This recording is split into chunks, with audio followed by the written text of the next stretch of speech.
everyone, welcome to WooTube. Welcome to 2024. I'm here, currently. I am very hungover. Okay, no, I'm not very hungover, but I'm certainly feeling the effects of last night. But we're gonna play some Netrunner, and we've got some news to talk about and things like that. Obviously, didn't stream last week. It was Christmas Day, a bit busy. Um, so it didn't feel like I could justify missing out just because it was New Year's Day. But I hope everyone had a good New Year's Eve if you were celebrating. Um, so in news, this article dropped yesterday. Tuno put this out on New Year's Eve, introducing Sunset, which talks about a new sort of temporary format. I think I'm going to go through this article in a bit, but to start with, essentially it adds a little new um, ban list, like a temporary ban list so they can test out some new bans. And I'll give some thoughts on these bits and pieces in a bit, but I thought I'd get a game in first just to wake my brain up. So I thought I'd see if I could try and adjust this list, which I've been playing recently, to fit Sunset. So if we just copy this and we'll call it Sunrise, even Sunrise version, because in terms of the cards which are banned on Sunrise, which feature in here, it doesn't have any Dirty Laundries, so I don't need to worry about that. It doesn't play Boomerang, it doesn't play Cleaver, it does play Casts, so we need to find an option for that. It doesn't play Paladin, it doesn't play Bancard, and it actually only plays one SMC. And we could definitely, like, it originally wasn't playing an SMC, and we can find something else for this. So, I mean, losing the cast is pretty big, and I'm wondering what we can include. Like, we probably aren't going to install enough stuff to use environmental testing here. I don't think it will charge in time. So what other options do we have? Like, we could play another Into the Depths is an econ option, but it's not a great one. I'd like another, like, I'm already on free teleworks, which feel like the sort of thing there. I guess we could play just sub in smartware distributors and see how they feel. I don't think they'll feel very good because this is already a slow, click intensive card.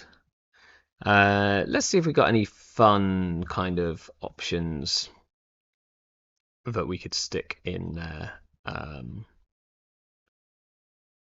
So I find it easiest to do this in NRDB.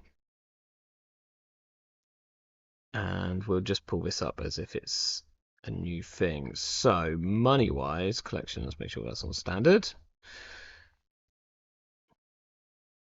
Money-wise, we're probably already playing everything which gives us money apart from spec work, which isn't great based on our particular one. Yeah, that's pretty much all in there. Let's whack the neutral resources on. Aesop's is money, but we don't really have, like, we'd need to adjust, like, it doesn't really work with this build, I don't think, so we can't use that as a replacement. This is technically drip. It's not good. We can't play casts because we can't. Evening, Kagoslab. How you doing? I hope you had a good New Year. Were you out and about, or were you in and in? Um, I don't know what's the rhyme with that. We could we play professional contracts? I mean, then we'd just get rid of all the rest of the draw, so I don't think so. Um, we're already on Teleworks. The artist is a bad econ card, which we could make use of, but I don't think it's great. Um, or we play like, I don't know, can we get Urban Art Vernissage to work in kit? Probably not, because we then need like a lot more.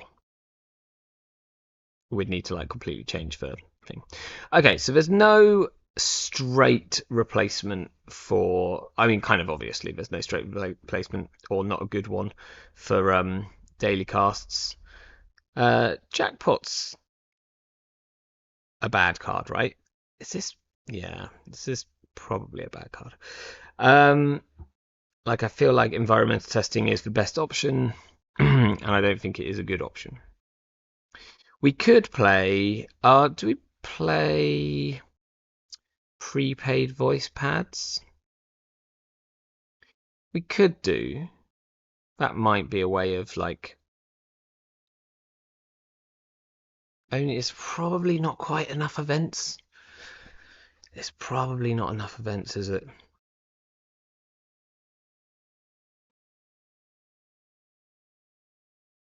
Like we could add one extra into the depths, but I don't think there's any other good way of like getting money events into Shaper because that's always been an issue in the past. Um, in the Groove is kind of money. It's probably not a good option. Hey, that's got a nice picture. Look at that.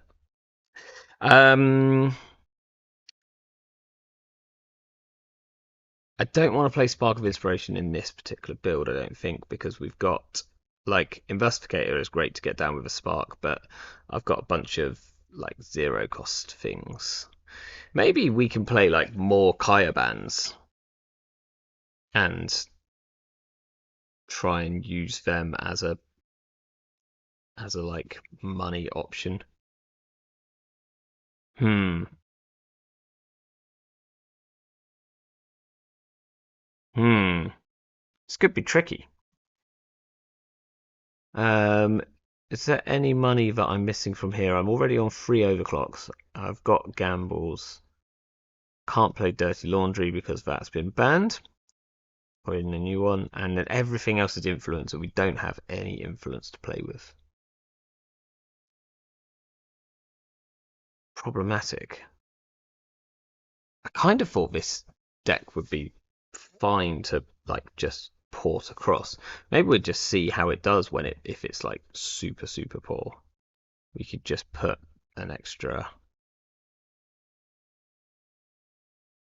or we do we put environmental testings in it and just there's not enough. It's there's like what do you spend influence on in this deck? It's on 2 copies of More, and then 3 Aeneas and 1 DJ Fenris. Um, and the deck itself's been doing very well. So I kind of want to see if I can make it work just without the dirty laundries. No, sorry, it didn't have dirty laundries in it anyway. Just without the uh, daily casts. We try and smart wave, or maybe like that's an option. I don't think it's a good one. Hmm. Maybe we like try that. I'd be tempted to try like a second Kayaban or Try the bad smartware guy. Is that this? That yeah, this one. Yeah, I think maybe we try it and we see how bad it feels, right? I'd be tempted to put some a maybe even just like one Aesops. Like potentially just one Aesops might be like okay as a like another option. So what have I done? I've taken out 3 daily casts. Oh, I put in an extra into the depths. But if I take that out and put in one Aesop, so that's like another engine. We can sell our smartware distributors later in the game, um, and see if that works. It might do. Let's see if how poor we feel. New game. Wait a second, I'll do this. Copy this bad boy. Da, da, da, da, da.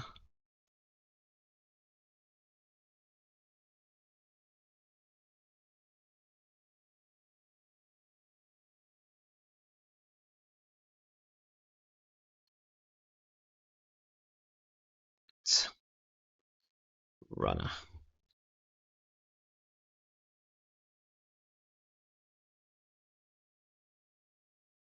This is probably a bit long, isn't it? YouTube live stream. Maybe I should just have this say streaming. That's probably fine, isn't it?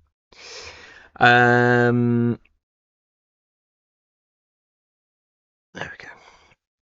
Now the problem is, I don't know if people are gonna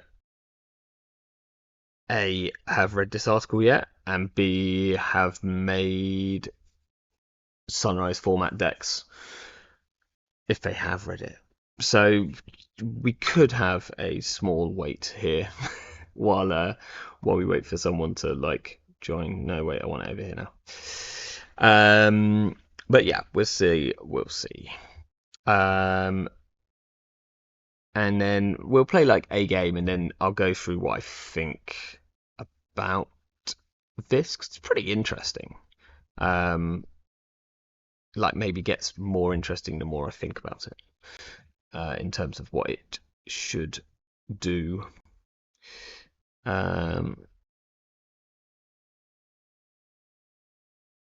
Cool. Hey, you good with the new Sunrise format ban list?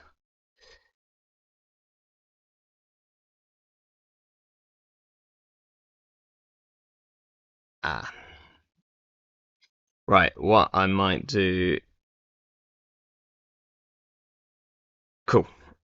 What I'm gonna do actually, I'm gonna change the wording of this so that it's a bit more clear. Let's go Sunrise.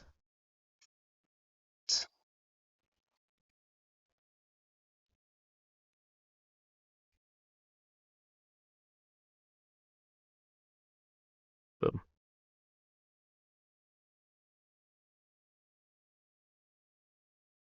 I'm guessing that they'll implement it into JNet. I checked and there's not an option to select it as a format as of yet. But it looks like some people have been trying some stuff and what have you. I think it's quite a cool way of them potentially testing some new bands without, like, potentially testing some maybe more radical bands without kind of fully going for it. Very similar to how they sort of tested cards coming back using salvage memories, which had mixed reactions. It was kind of interesting. It made us all remember some pretty horrendous decks. My initial thoughts are that I'm particularly interested by what Rashida like going would do. Um, like I think that's a an absolutely huge change. Um, because like I mean, can you remember seeing a corp or one that did well at a tournament or something that didn't have like Rashida more like didn't have three Rashidas in it? Like I don't think there's ever a oh wait, there was one deck. There is one deck that played one Rashida. There's Soccer's R plus deck, right? His like Drago deck, like one of the first prison Drago decks, played one Rashida because once the Drago's in the remote, then the Rashida's like a dead card. Um, but basically, I think it's struggled to find many decks which aren't on free Rashidas. Is it Sunrise or Sunset? It's Sunset. You're right, Fix. I screwed up there. Um, I assumed it was sunrise because I thought, oh, it's a new year, it's a sunrise thing. Should we change this so that it's correct? Uh, sunset format. Uh,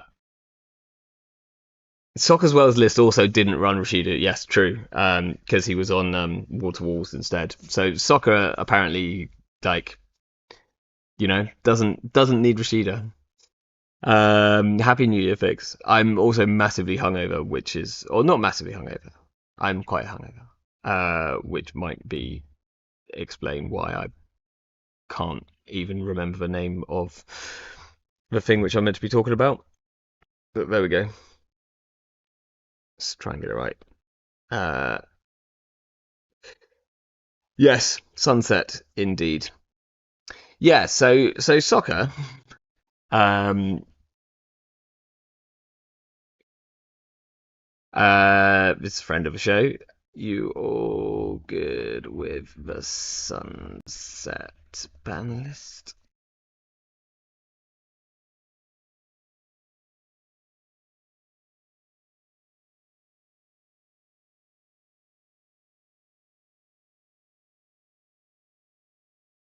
Ah, you see, I don't know if enough people have read this. This could be tricky for us to find a game tonight. Um, no worries. Um, yeah, this could be tricky because there's a chance that people haven't read uh the like news yet. They haven't read the article. I mean, it came out yesterday, New Year's Eve, which it's not a time when people are gonna be like particularly concentrating. Hey, hey, how you doing? So um this is Sunset. This was only released yesterday. They only just Tuno put out this article yesterday. It's basically about an experimental new ban list, which they're gonna trial um, as kind of a separate format just for a couple of months. Um, it's like in the low season where not much happens between sort of January and nationals and stuff like that starting up. Um, so I guess now while we wait for a potential opponent. Oh, with that, hey hey, uh, oh no, okay, oh maybe.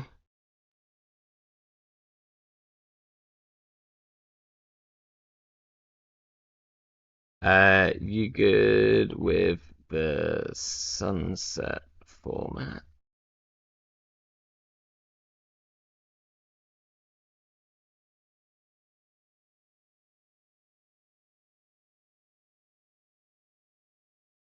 Great. Okay. We have a game. I have a feeling that this player is going to be playing PE. They are playing PE. They like to play PE. So that's okay. Like, I actually don't mind having. We're on like smartware distributors over daily cast, and I'm kind of fine with that here.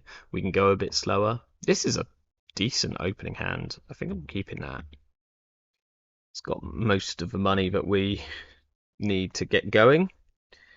We've got a ringing up and our investigator, which is nice. So we can draw a little. We can go kind of slow to start with.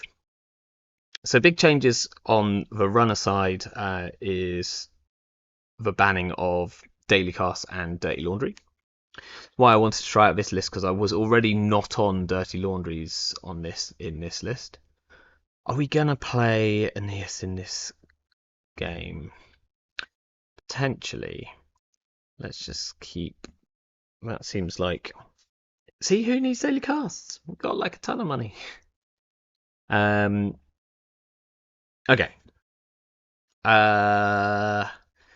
So maybe we should have put down the Aeneas. I think we need to trash anything that they've got out. We need to get this investigator down before we lose it. So let's draw one. I think I'm gonna let them score one. They're gonna score a House of Knives here, but or I would assume so anyway. Do we need any of these other cards? I'm gonna draw. That's absolutely fine.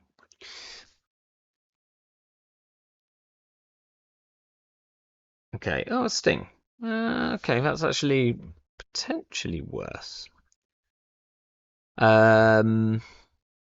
Do we check another of these? They can fire a snare right now.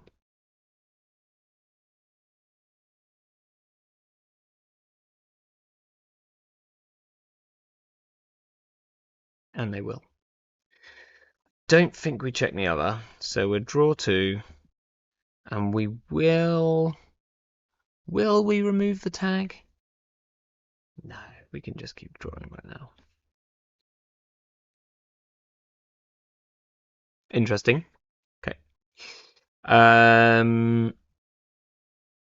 We definitely want to get down our DJ Fenris for Stevie Boy.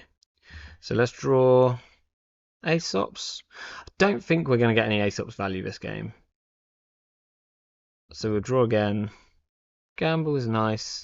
I want to get this down before we lose it. So we'll just put him down for Steve and we'll remove a tag. Oh, just a mean Reaper function.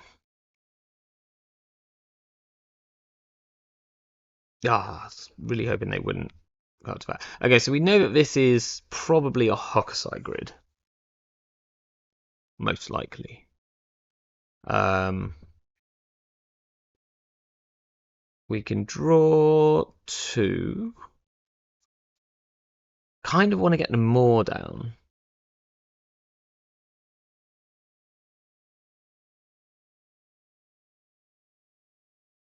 So it's whether we want to get that down this turn or just, I think we will just money. Next turn we might, I do want to install them more because it'll be annoying. And it's annoying that I can't, okay, so the more doesn't do that much this turn with a Spin Doctor out. Spin Doctor on what we assume is a Hokusai grid. It's a shame. Okay. That's money.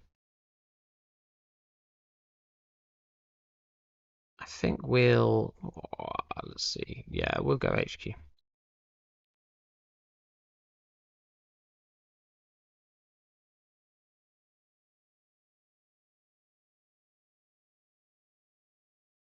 Okay. No res means that there's probably a snare in hand. But that's fine. We are expecting them. We see an eye more. That's okay. We are Kit. We can deal with Imors.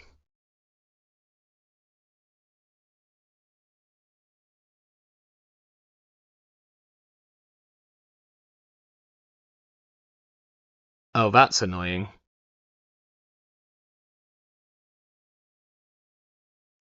So that...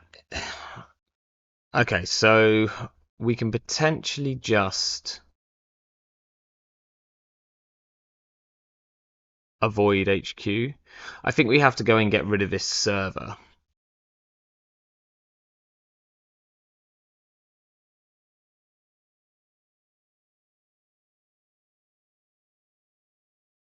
It was indeed a Hokusai. We lost the creative. That's a bit of a shame. We'll draw. Okay, we've got 2 more now. I think next turn. So we kind of. I'm pretty sure that this is going to be a Mwanza City grid. Feels like most likely. They are protecting HQ in a big way because of Steve, but we're gonna pivot to R&D and try and kind of maul them out of the game. Oh, or that.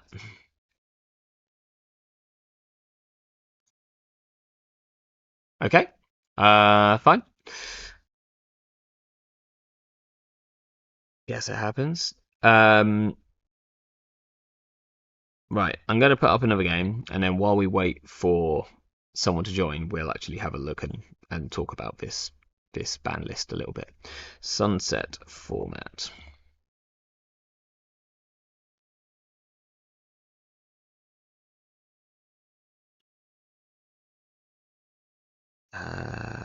Yeah. Okay. So, it says introducing Sunset. Basically, they're looking to put in this sort of. They're not changing the standard ban list, but they are aware that there are some issues with the current meta. In particular, sort of corps being stronger than runners in tournaments. And so they're looking at ways of adjusting that. But they want to kind of experiment a little bit, it seems. So they say they'll be introducing a new temporary, non-competitive format called Sunset. It's essentially standard with an extended experimental ban list. So that's pretty cool. That means that they could like use this in the future to test out new things. If they like want to try out this again sort of next year and be like, okay, well, what happens if we take out these cards? So kind of pretty cool. It's mainly intended for online play on Jin Techie. It will not be legal in circuit opener and high level tournaments. So it is just there as a like, it's as a like stopgap until Liberation Part 2 is released. Which is quite nice. We will also be organising NSG run online events starting in mid-February. So that's quite cool. So there will be some actual events. So this is the ban list which has been included. So on the corp side, we've got attitude adjustment and drudge work. Good evening, SEMA 2. Both of which they talk about down below, but I think I'll get to them in a second. I think the biggest change here is them wanting to see what the game is like without Rashida, because this has just been just such a strong card in so many decks, in so many styles of decks as well. Like, it's very rare that I think we see a card which is sort of seen equal amounts of play in everything from Glacier to Rush to Asset Spam to, you name it. There's probably a Rashida in it, with a few exceptions. Hi Tanuki, how you doing? Yeah, NGO is, I think, is an interesting choice, and they talk about both of these down here. So it's they want to try basically to see what Rashida it looks like without Rashidas, and that means that they can kind of, I think that as a throw on from that, as the lack of Rashida hits rush strategies are hardest, we're banning boomerang, self-modifying code, and bankar. So that it kind of has this this seesaw effect where you've got rid of Rashida,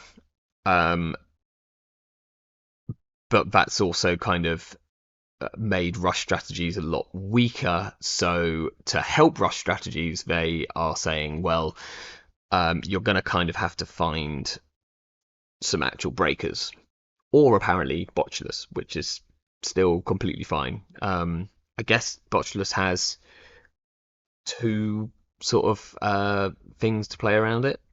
Let me just see if we have. Oh, we have a game against friend of the show, Holtz Pub and Stubber.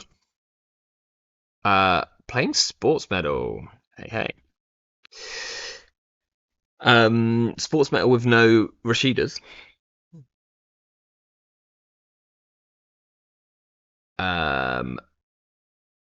Do we want to keep this? It actually seems kind of good. I think I'm going to keep this.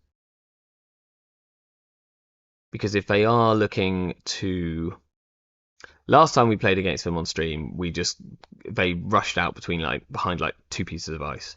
And at least this way we can deal with ice. So I'm gonna try that. Kekstab says Sunset Crim runners are going to spend a lot of influence on econ. Yeah, damn right. It does feel like, I guess like Dirty Laundry and Daily Cast going maybe does hit. Ooh, that's a splash. Yeah, it does hit Crim pretty hard. Do we face check this?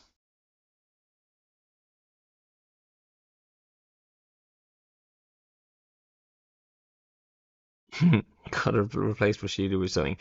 Now, there's a chance that if we diesel into exactly... So we could diesel into a rigging up an inversificator, and then overclock in, and probably get in. It's like a bit risky though. The other thing is we run this and it turns out to be, we lose all our clicks. I think we still run it first click, and then we deal with it from there. Okay, well, that's easy for us to deal with next turn, so... Unless we want to... I don't think I want to try and break that now.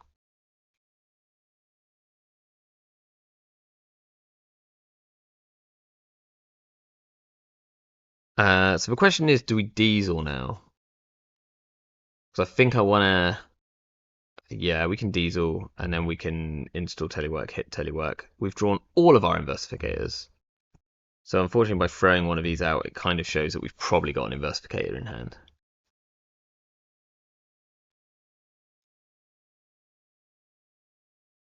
Bring back Trimath contract.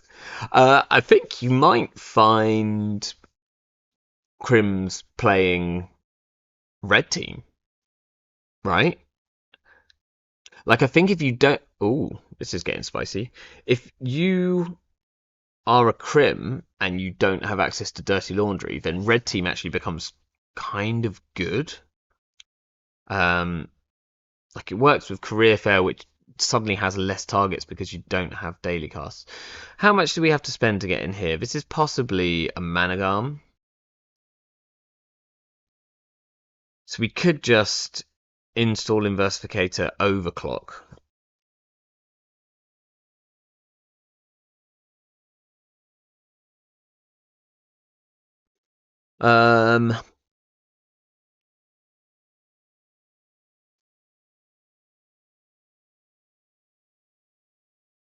What's the chances they can res this and this?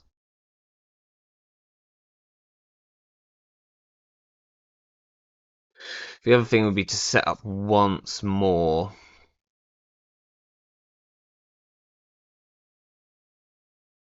Okay, now we've got a rigging up, which is pretty significant.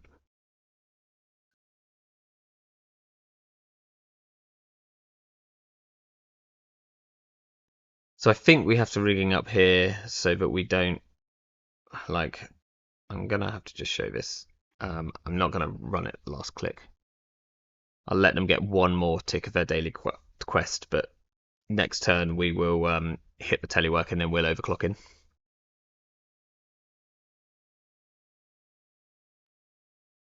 I guess you might see Criminal playing like overclock as it's kind of a dirty laundry replacement. It's like slightly less good, but Crim can put together their breaker package pretty quickly nowadays. Oh, this is getting spicy. Okay, do we start dealing with this board? I think we have to deal with this daily quest. I think we have to deal with this daily quest. Also, I kind of want the res here.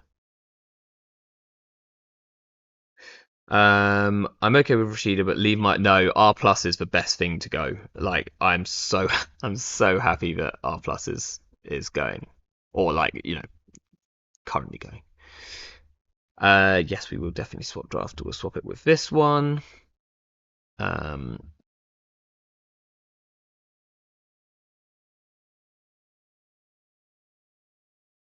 uh, yeah. Oh, Ryan, in startup, I found red team feels quite good at 3 times so you can get it early. The last two, yeah, it can. The last one can be dead, but sometimes that's the way with. Oh, not resing this. Okay, so let's. What do we look at first? I'm gonna look at the quest first and trash the quest first in case this is a ganked. It's a trank. That's a lot of money. I think we have to deal with that.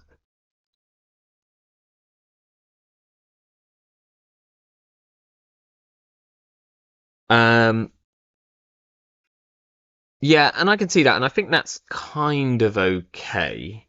Like the last one being dead, because actually the first two have a lot of money. Like, there's actually quite a lot. There's 4 dirty laundries on each of them, something like that. Um, I guess only if you can get it down a bit cheaper. Oh, it's back.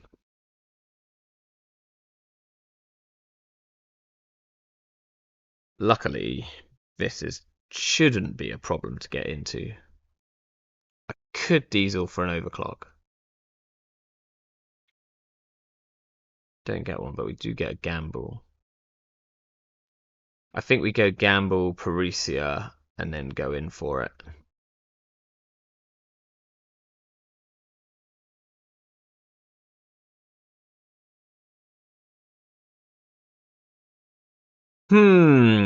How much is this to break? 6 and then 2, and then I'll get. I think I'm gonna do it.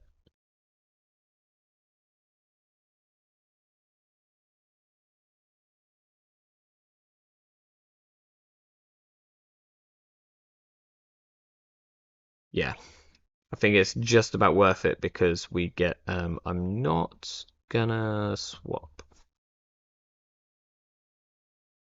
I don't know what these face downs are. I have a bad feeling if one of them's a trank, then I'll be a bit upset.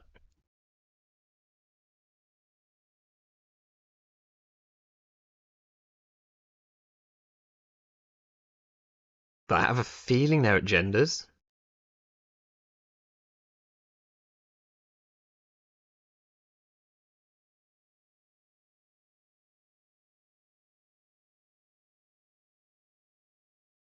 Okay. Um,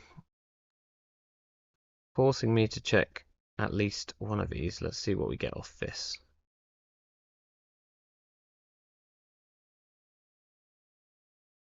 Hmm.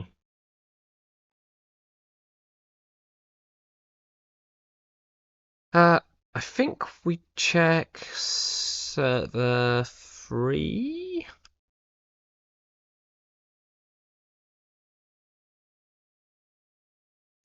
Hit this, hit this, go into server 3.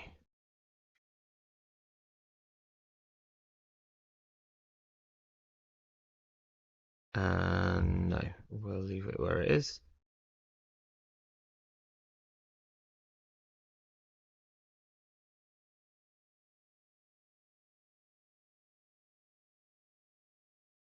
Definitely feels a bit slower than my previous deck. But I think they are probably also feeling slower because of the lack of Rashida, so I guess that's how balance works, eh? Um,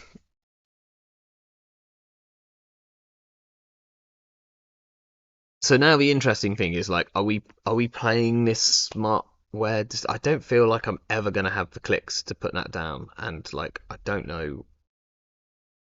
Oh my word, that's that's fun. Um, okay, don't know if we're trashing this. I think we put down an Aeneas and we check some of these servers.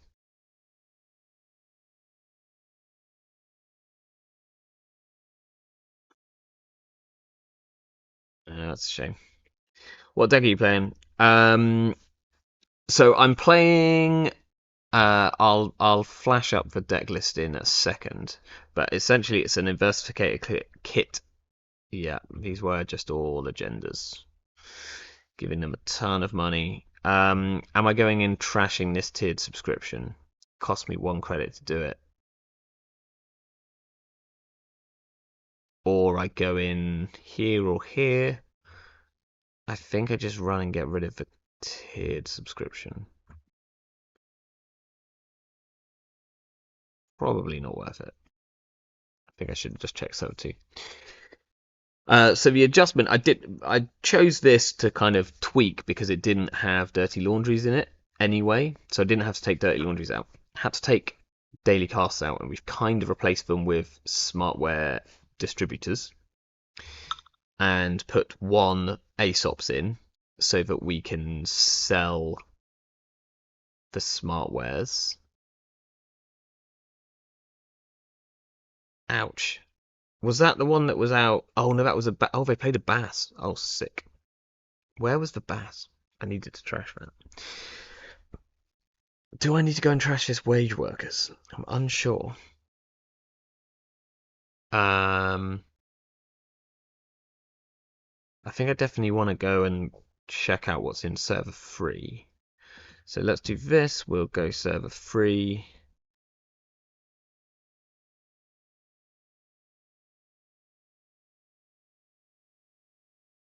We'll put that onto R&D for now. See a wage workers. Do we want to trash it? I don't. So we're either trashing both of them. I think we won't. We'll just get the money from it. Yes, please. Oh, that's a shame that we've put this ice in now. This is kind of a bit of a dead server. I think so. Either we get down a smartware that feels bad.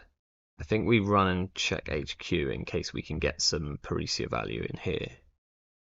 We see a seamless, and we'll draw. I'm gonna need to find some more draw. Yeah, so I think that's the only adjustments. Oh, and it only had one SMC, so the SMC came out. Because I was playing it originally without SMC, and there were just a couple of games where I was like, oh, I could have kind of done with one, so I put one SMC in, which I've now taken out. So yeah, ooh, this is interesting. Did they trash the wage workers that was in there?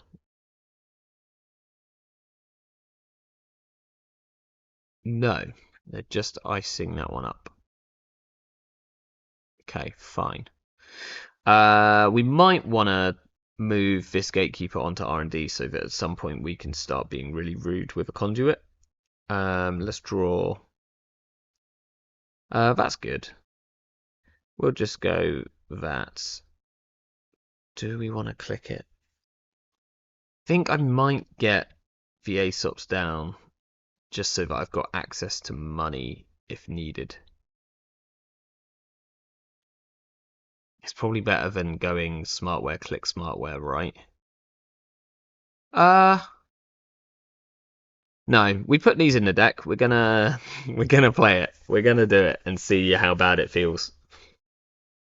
Like next turn, then we can like nuker, install the ASOPs, play a creative, run something that obviously not quite in that order. Then the ASOPs feels a bit better because we're gonna get like a bit more value out of this. I'm a bit worried that they're gonna start bioticking out, which is a bit sketchy. Right, let's draw some cards. Okay, so we could sell the nuker next turn and then put another nuker down. I think we're in a reasonable space here because we can like sneak out a conduit. I say sneak out, I mean just install a conduit and start going a bit ham very soon.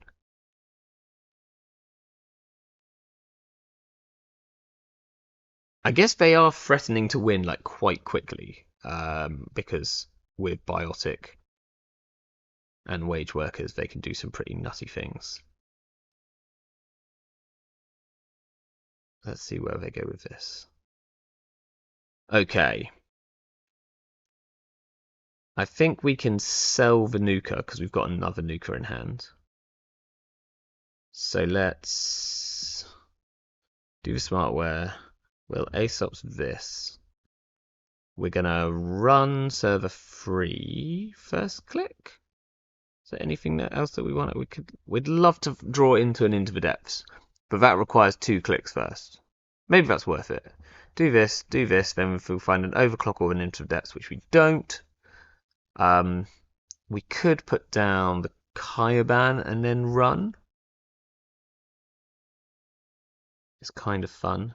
It's also nice to have that on R&D if we're going to tunnel it with the conduit. So let's just go in on server free.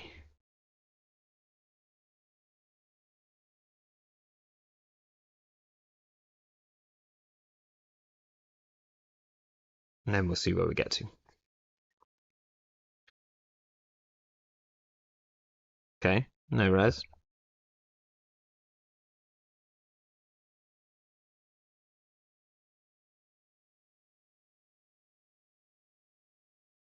Also no. Oh, ooh. What are they getting here? A bass, I assume.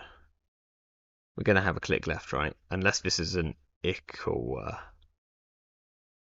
which they could score out because we know they've got a seamless. Hmm.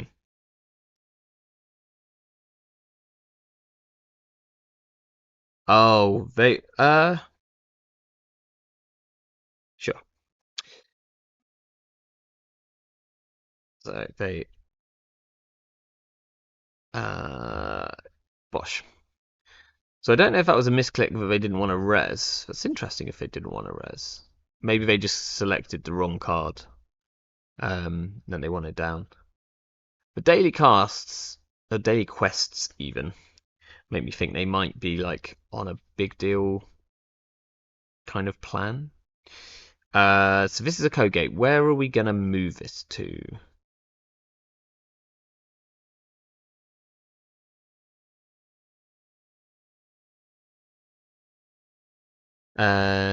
Ooh. Where are we gonna move this to? We could. I think we move it to the outside over here.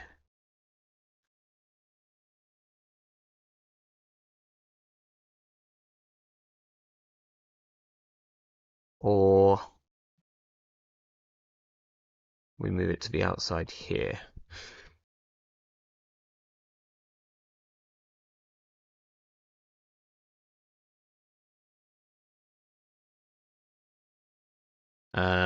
To subscription, we could farm it for money, but I think them not having money is probably better. We probably have to get this more down and hope that we hit some of their fast advanced pieces next turn.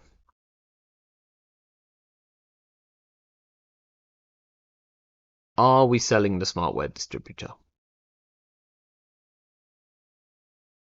We could sell the Nuka because we've got diesel.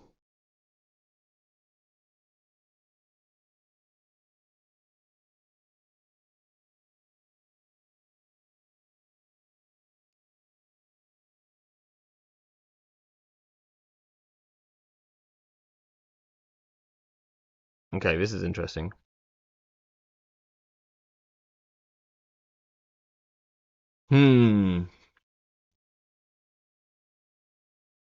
So they can res exactly 2 pieces of free cost ice, which is annoying because I think all their ice is going to be free cost.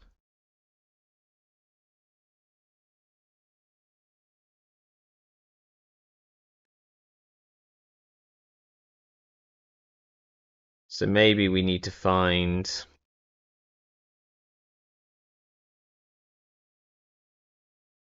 I think we can let this chip down and then we can just sell it. Do we want to draw for a propeller? We have one in the deck.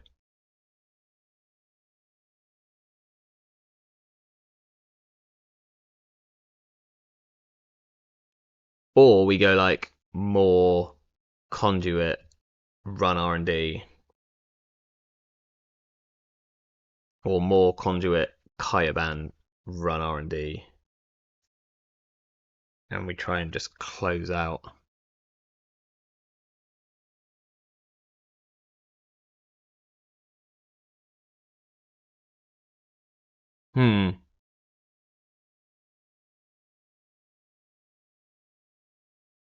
No, let's... oh, we got an Into the Depths. Which is actually not quite consistent enough. So we could go... Now we could go more conduit. Or we Into the Depths the wage workers to get rid of it. And we can get our propeller down.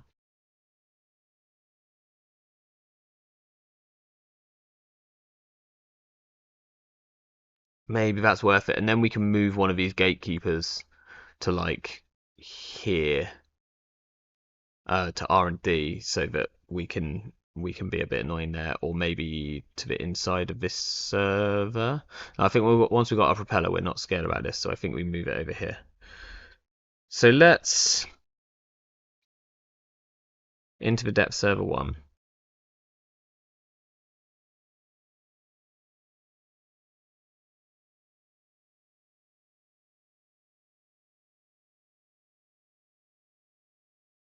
We'll swap that. Break that. We'll gain 4. Oh, I should get 2 triggers from E to D, but it's a bit funny. Inversificator. Mind.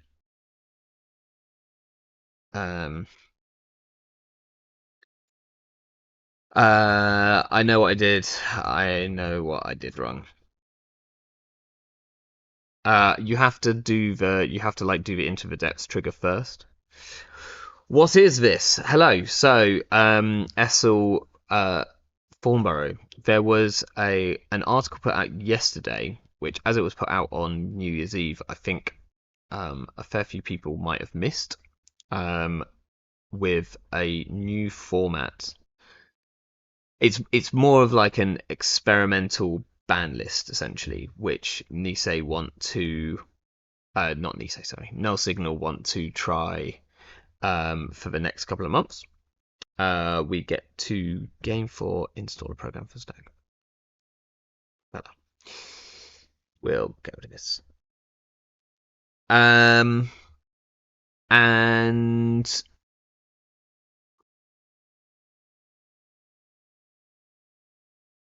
sorry, thinking now. Um, can we run this now? No, because drafter. Hmm. Um, so they've put out a little experimental ban list, which is this ban list, which I will come back and talk about in just a second once this game's finished. We just want to set up some Aesop's fodder.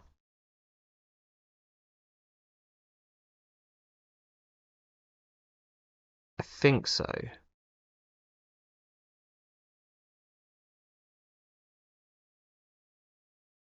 Oh, that would have been a good card. Anyway, that's fine. So essentially, I've taken a kit deck which I've been playing with anyway, and I've taken out the Dirty Laundries and the Daily Casts because they are cards which are on this experimental ban list. Is this going to be an Ickworth for the win? Am I going to lose it? No. Fine. Um, although if they're on Elvigar, then I'm a bit stuffed. Okay. Well, we definitely have to go and check whatever that is. Let's sell the stone chip because we've got draw off in Nuka. Although clickless draw is good, but I think this feels okay. We're going to put the Kaiban on here, and then we're going to run in to server 3.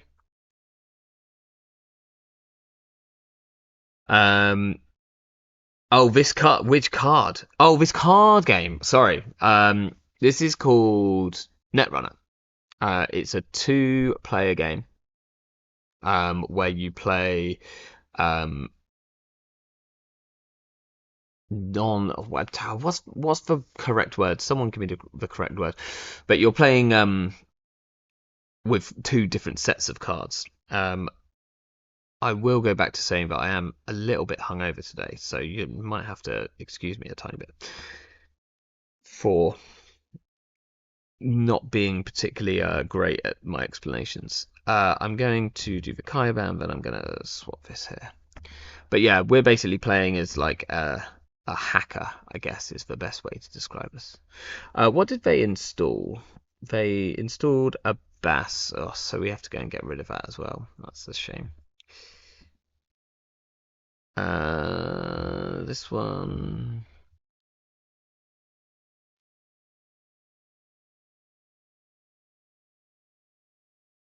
We'll go through this one. Um,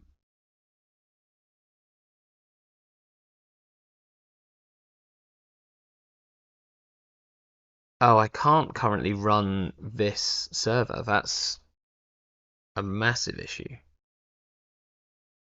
Unless I let the draft go off, which doesn't help me at all.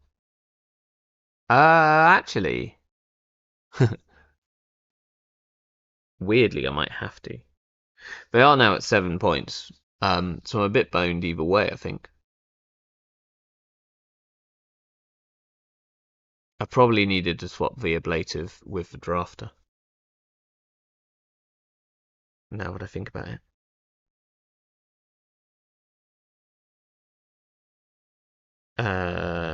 Find a solution.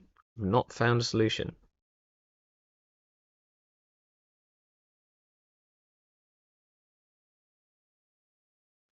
Run HQ and try and steal the win. I can stay where it is. I mean, that's probably GG. What are we checking out here? We're checking this out.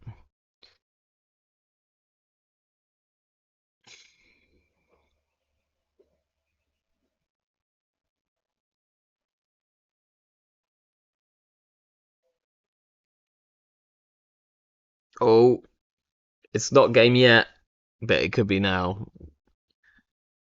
They just need any agenda. I think they can score. Like, they must have two. It's an old video by. Oh, okay. Interesting. Right. What are we selling? Are we selling anything?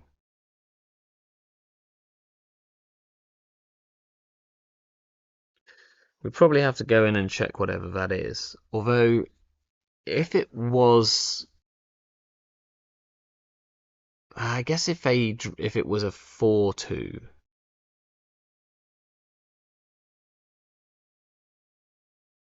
um, like we could sell the Kaiban. Selling the Aeneas better.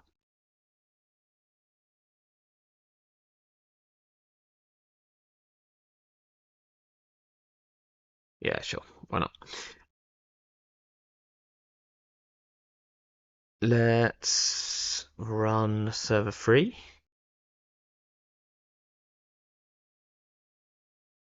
Pretty sure that one of these is skunk works. It's an MIC. At least that's a code gate. We will swap that and put it here.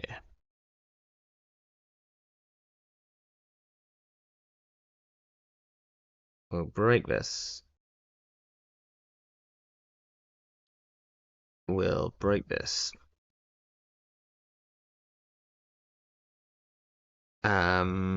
We'll breach. We'll pay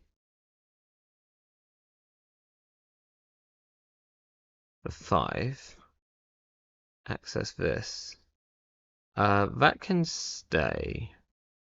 Yeah. That can stay. Now I wish we'd kept the Aeneas. Now I think we rigging up the conduit. No MU. Okay, that's a shame. Well then, let's rigging up the more.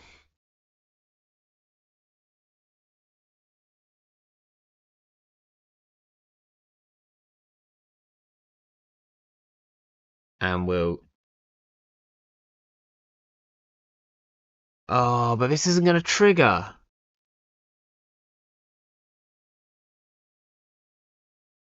That won't trigger.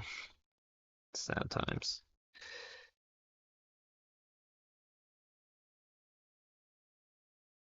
Um...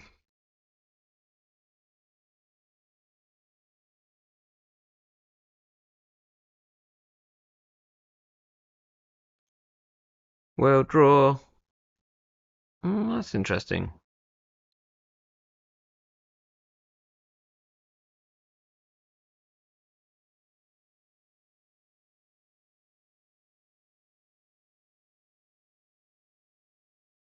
Hmm.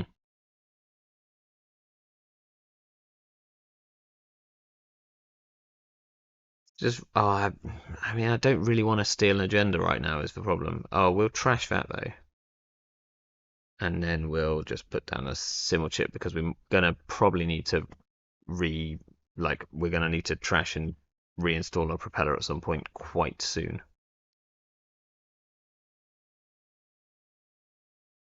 I'm gonna jam in the server. It looks like it. Take a credit, and then they're threatening to. Ooh, spicy. Do we want to go and check this?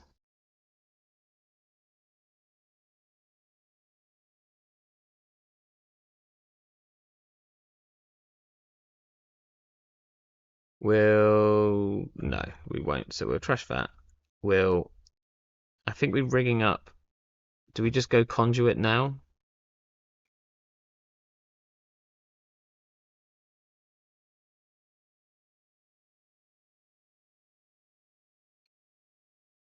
The problem is that they can't res ice right now, but the minute that no thanks, that we steal an agenda, then they can. Potentially should have put this down. Also potentially probably should have put no more down. Let's go and see if we can find another.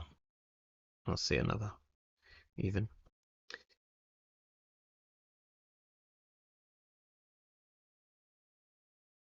We see a red level. We see an off-world. Okay, that's worrying because now they can score out from this. They draw though. That's wild. So now we get fresh cards, and they still can't res.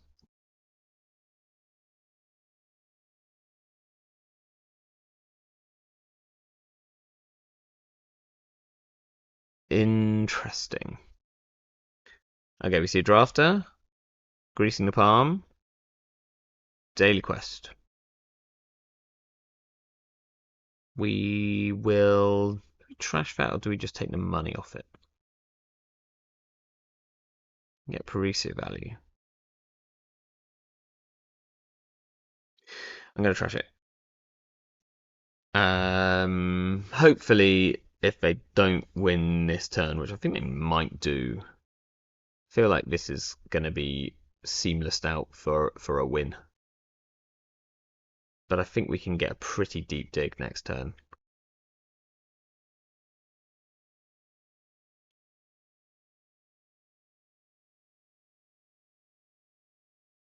Either way, I'd say there's about a turn or maximum 2 left, and then we can all talk about what we think about this wild new format. Okay, scary looking server. Well, not that scary really. The ice is like pretty nonsense. And we're pretty good here in terms of running R&D a couple of times because whatever this is, we can swap it with server 1. I guess what would have been a really good idea last. Oh, we don't have the MU for it, but actually, simul chipping the Kayaban onto the Gatekeeper would have been pretty wise. Okay, that makes sense. That's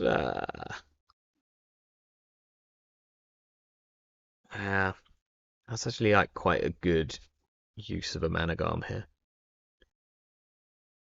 So I think we get a Kayaban here. So we'll sell the Parisia.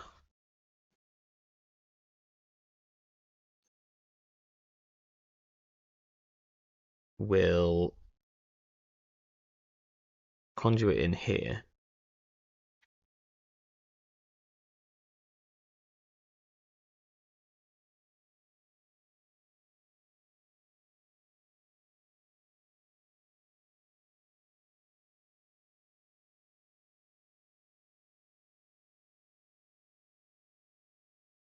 We'll simul chip for Kayaban onto the Gatekeeper.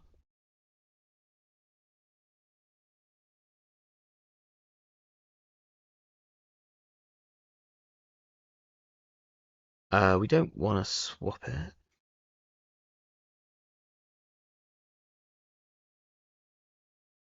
Oh, they no res. So maybe this is a Mavirus. So let's see the deck first. Grease in the palm. Vitruvius for the win. Mavirus on R&D. Yeah, makes sense. Oof.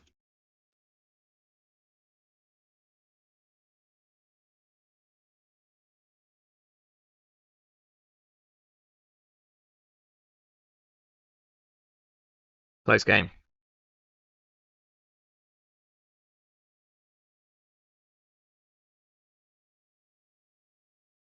Yeah, tricky for them to have the credits to score out people were there.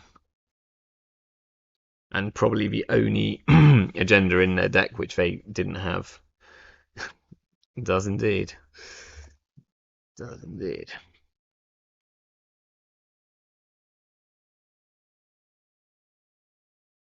Nice. So, um, so we kind of got to a brief discussion of this, but I won't put a game up for a second, and we can actually talk about the things which have been banned. So Rashida being banned slows down Corpse. And then NGO Front is the other one, which is really interesting on the Corpse side. They've put that down as it being kind of neutral econ that is available to anyone, and particularly kind of Glacier decks. And it's kind of interesting because, I mean, I'm sure the point here is looking at banning FFG cards mainly, because that's as things are going to kind of rotate. But I almost think that Regolith is the more played option now in terms of like that neutral asset econ. The thing that makes me sad about NGO Front being banned is that I really enjoy playing Built to Last, and NGO Front is so good in Built to Last. So that's a bit of a shame. But other than that, I'm kind of fine with that. Drudge Work and Attitude Adjustment, they've kind of put down as dealing with ways that decks have of kind of sorting out agenda flood. Like, obviously, you've still got Spin Doctor. You could play Sprint, but I think both of those cards keep the game moving forwards, whereas Attitude Adjustment and Drudge Work can be just used to kind of lengthen the games and hide agendas rather than kind of moving it forward. So that's interesting. It's interesting that they're there and like genotyping isn't, which is, I guess it's like not seen, whereas these other two are. But yeah, that's the other card which fits into a very similar category. Now, the two big things on the court, well, bigger, not as big as Rashida, but Bologna being banned, I think is huge. I think Bologna right now is a too strong agenda.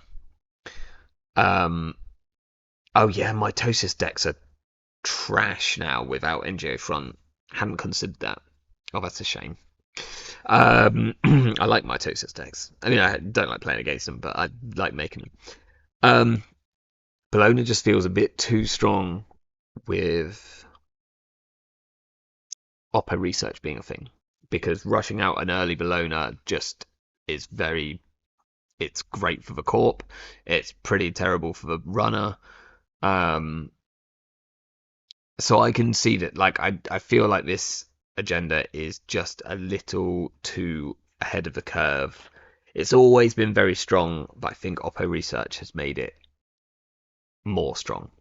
And at the moment, like, all of the, it's the biggest issue with all the yellow decks is like you potentially are playing an entire agenda suite which is either horrendous to steal or incredibly impactful with the corp scores, which is pretty big. And then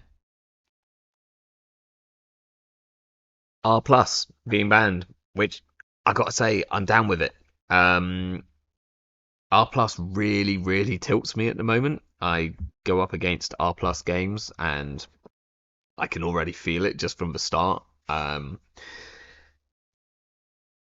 So yeah, I'm like really, I'm down with this because just not having to play against R plus. And I mean, like, R plus's agenda suite is probably a lot. It's probably, R plus games are probably already a bit better without sort of Bologna. Like, you can't use market forces as a like game winning strategy because they just don't have any money. You can now do some pretty cool things where you could just do a like massive deep dig even if you haven't got like 10 credits, because you could still win. Whereas before you're like, well, there's no, like, I could do like big multi-access right now, but there's no point. I'm going to see a Bologna, I'm going to be annoyed. Thanos asking, what does the MBN suite look like without Bologna? I think it's a pretty interesting one.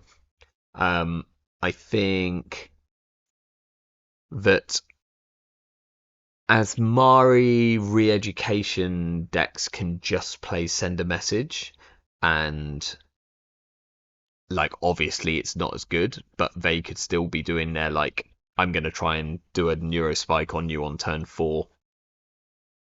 Um and their Bologna's there were just a purely defensive sort of thing. Send a message can be used to instead sort of res their Hydras for free. So I think that's fine. The asset decks, I haven't got a clue. They don't want to play send a message. They might. The Armani versions might be fine. And I say fine. It's like definitely a big step down, but I think that's a good thing. Playing the other one, the other 5-3, that where you have to shuffle 2 things back. Let's find it, or someone will stick it up in chat. Again, pretty fuzzy still. Like brain's definitely firing on like half capacity right now. Degree mill, yeah.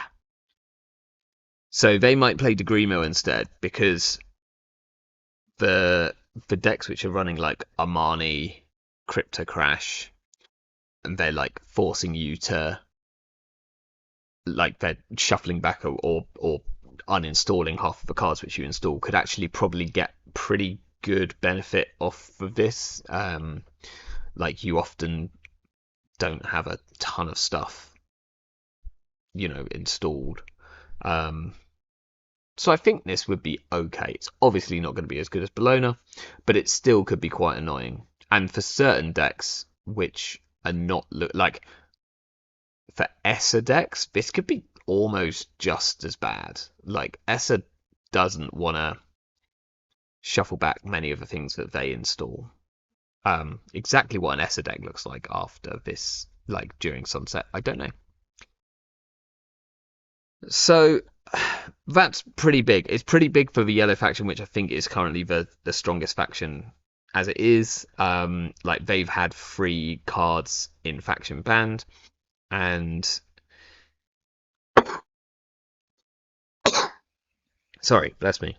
And they also have massive benefit from playing Rashida, because you often didn't even want to trash the Rashidas when you saw them in the like later game. So I think they kind of get a bit of a step down. Maybe we could look at putting together a yellow asset-based deck that's not R plus and see how it feels, see what it looks like. On the runner side, I think it's a kind of a bit more varied. Sorry, just Kakislav saying, I strongly dislike how prominent free promises have become. Just ban them all. Keep the ones at the level of salvo testing. Yeah, I think salvo testing is a great 5-3, as in it's one which is incredibly impactful if you ever score it, but my word, is it dangerous to have in your deck. And you've got to score it. I think defensive 5-3s are a problem, but I think they were the only way which people felt like they could play 5-3s. I think just the power level of them has become way too tuned, I think like Degree Mill and Ikawa is like verging on being a really, really powerful card at times, and you have to you have to play around it when you're running against purple. But I think that's about the level which I feel comfortable at in terms of like a defensive 5-3. Send a message, I think, is great. I think that's a really good like neutral 5-3. It has a cool effect which can actually be like pretty powerful in certain decks, but is like completely undefensive, and I think that makes a big difference. I think like the non-defensive 5-3s are generally fine. you know? Like like people are gonna always be salty about losing to re-education Eurospike decks, but you are playing like free re-educations, which are very easy to steal. Um, Fuji, I think, is absolutely fine. I quite like Fuji, and like it's obviously not only is it a massive improvement on Obokata, which was very problematic. Um, I think it's a lot more of a fun card, and isn't at all problematic. I mean, considering like bacterial programming, which currently is what you'd call like a problematic 5/3.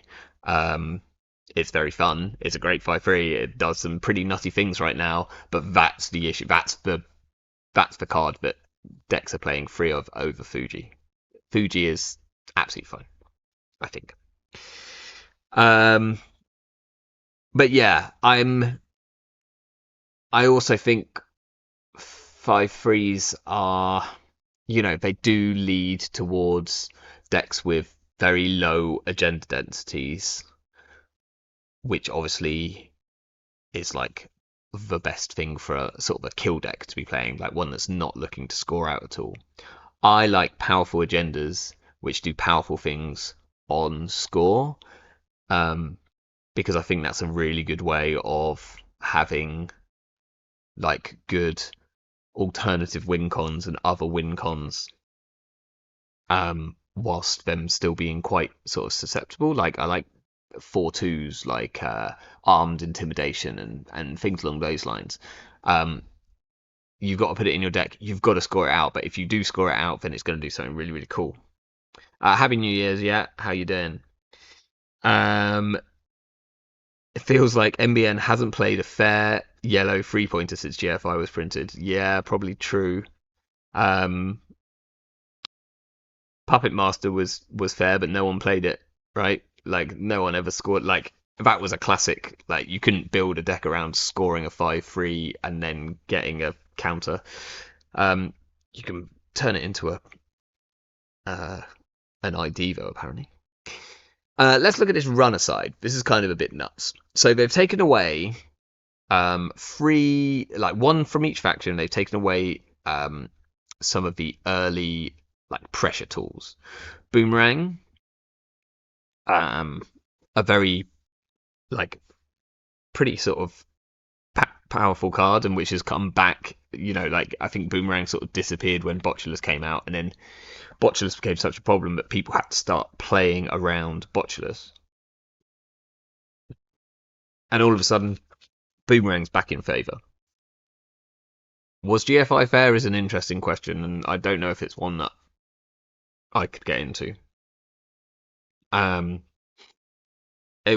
probably not, because I think it was probably the most powerful 5/3 for a long time.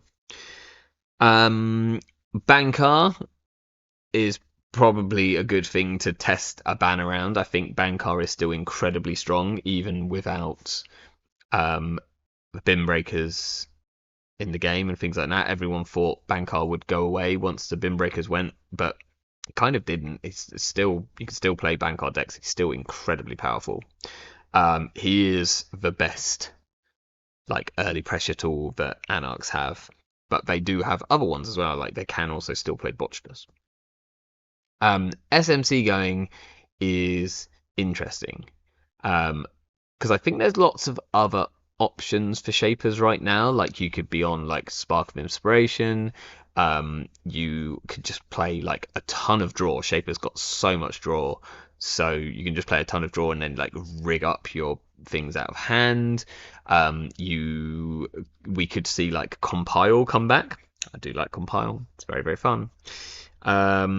Maybe even Test Run. Probably not Test Run, but maybe even Test Run. So those kind of tools have gone. There's still like Krim will still have some of their early, like I think Inside Job will probably see a lot more play in this format, certainly in Criminals, because you've lost Boomerang as that sort of, it kind of took that role a lot of the time. Um, so that's kind of interesting. Obviously, we've got the Daily Cast and Dirty Laundry, which is them just trying to bring down the overall like econ value that runners have because they took away Rashida, and that was gonna hit the corpse sort of econ in a big way. So they balanced that by taking away Daily Cast and Dirty Laundry, which I think is an easy way of kind of trimming down the runners without particularly affecting one faction more than the others. Although, as someone mentioned earlier, it probably hits Crims the hardest here, right? Like I'm really not sure. Like maybe we can have a look through. Maybe we'll try and build a Crim. Like that could be pretty bonkers here. Paladin being banned, I think, is probably wise. It's an interesting one to pick. It is very, very strong. It has been since it came out. Like playing this in faction, out of faction. Um, it's just too easy to get value off this thing. And yeah, it's like a credit a turn. With Keiko down, it's 2 credits a turn. Um, Sometimes more because you're stealing agendas and it's building up. And it also is pretty good because with things like if you're getting rid of daily casts and you're getting rid of dirty laundry, then Anarchs are not they're not shy of other econ options. They've got a ton of other econ options, so you need to take another thing away from them, I feel. And obviously one of their like powerful options is to play liberated accounts, which isn't amazing on its own, but becomes very good when you're playing it with Paladin. So I like that. And then Cleaver. So this one kind of surprised me, but I'm going to read out what they said about Cleaver. So they said with Dawn, we will also have a chance of re-evaluating some of the choices made in System Gateway, which is kind of interesting. So I don't know if that means they're going to change System Gateway or whether they're just going to look at sort of like changing that for future. I don't know exactly what that means, but continuing on, Paperclip in particular has had a fundamental impact on the design of barriers and breakers. Its recent departure has had players reconsider the fractors remaining in the card pool and has resulted in Cleaver becoming the go-to choice for many Anarchs and Shapers. We want to explore alternative options here with a ban of Cleaver in Sunset. So I think that's pretty interesting. It kind of like I guess it pushes Anarchs into using Corroder again. I guess Essa just continues using Begamot. She doesn't really care. She wasn't using like Cleaver anyway. Yeah, I mean that's I guess what they're planning towards you at is like Cleaver going, but then also Corroder rotating out. Like suddenly it's kind of interesting because the like what would a Reg Anarch play? I guess they bring in like a new tool, but um let's have a look at the other options um because I know we've got Corroder, we've got Begamot. I think Berserker is still in the format. Not that that's ever going to be a case. I guess there's Banner, but no, no, no. Subtype Fractor. So yeah, so you kind of if you get rid of Corroder and Cleaver, I mean it's just Cleaver for now, but if you get rid of both of these, then you're really not left with many good options. Like Freedom can still play Yusuf. I think Yusuf is a great option, but it's not really seen outside of Freedom, and it's a bit sketchy to play in other sort of places. Berserker is awful. Like that's just there's I don't understand this. Begamot is good, but only if you have a way of either boosting it or you are Essa and you're taking like a ton of core damage. Um, it's also like 2 MU, so it's like got issues, and then you've got Banner, which, mm-mm. um, yeah. So that's kind of interesting. I don't think it hits shapers quite as hard. I guess like the turbine rigs get a bit funkier, but not all of them were on. Like some of them were experimenting with like playing Gauss. I guess most of them decided to go back to Cleaver eventually. Um, but there are other options like I think Propeller is kind of an okay option in Shaper if you've got ways of like boosting it afterwards. Like if you have like a turbine plus Tacobi rig or something, then Propeller's probably fine. Um, and I think Krim doesn't care because Krim can just continue playing Kurapira. Maybe. No, I think I tried that and it didn't work. I was going to say maybe Shaper imports Kurapira and tries to charge it with charge cards, but I think I tried that and it didn't really work. Should we try and build a sunset? Let's try and build a sunset Krim because I'm kind of interested in what their like in what their econ package would look like. So, I guess maybe we try Zaya because she has some inherent. Um, yeah. Hi Vale, how you doing? Happy New Year to you. I imagine they are pretty broke, but that's what we're gonna find out. I mean, maybe we could play Los and just try and get value off ourselves. I guess Ken is not. Oh, but you lose Dirty Laundry, which is like pretty big. Um, but let's try Zaya. Um, and we see how we do. So if yeah, as in red team, I think just red team anyway. I actually quite like red team. We could play as and red team, but I think like I as is pretty much the only Crim I ever built. So like I think I should um not play as for once. Um, so we're putting Barado because that's really good. We've got some other good options. Like we could play Career Fair and Red Team. Um, that's definitely an option. Carpe Diem is okay, but probably not great outside of Sable. Concerto, I don't believe in. I guess you still got things like. I guess we play some Diversion of Funds. Like, there's some pretty. You got stuff like. Maybe we could play Falsified Credentials as a like pseudo.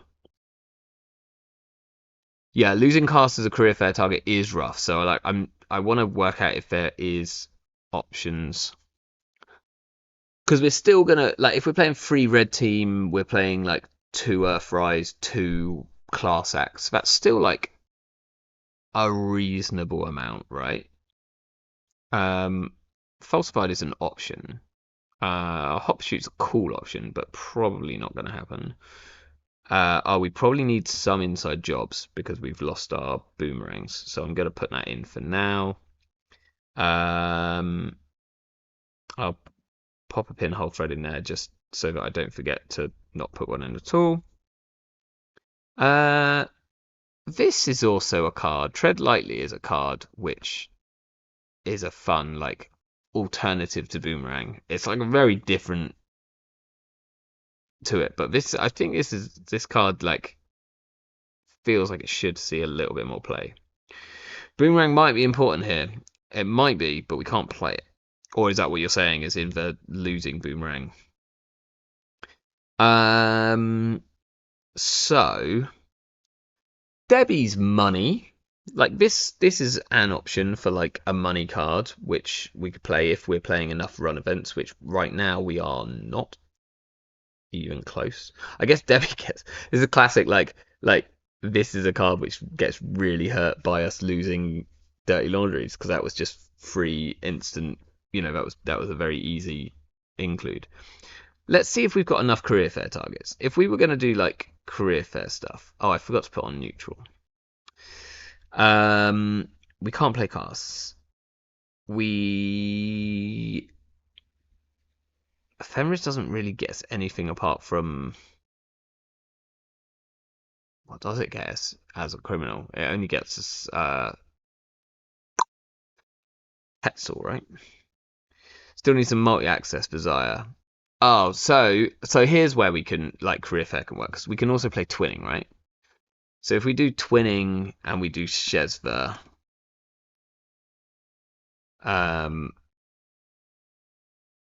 so now we've got like, so this is 1, 2, 3, 4, 5, 6, 7, 8, 9. That's 9 career fair targets, which feels like that's probably enough, right?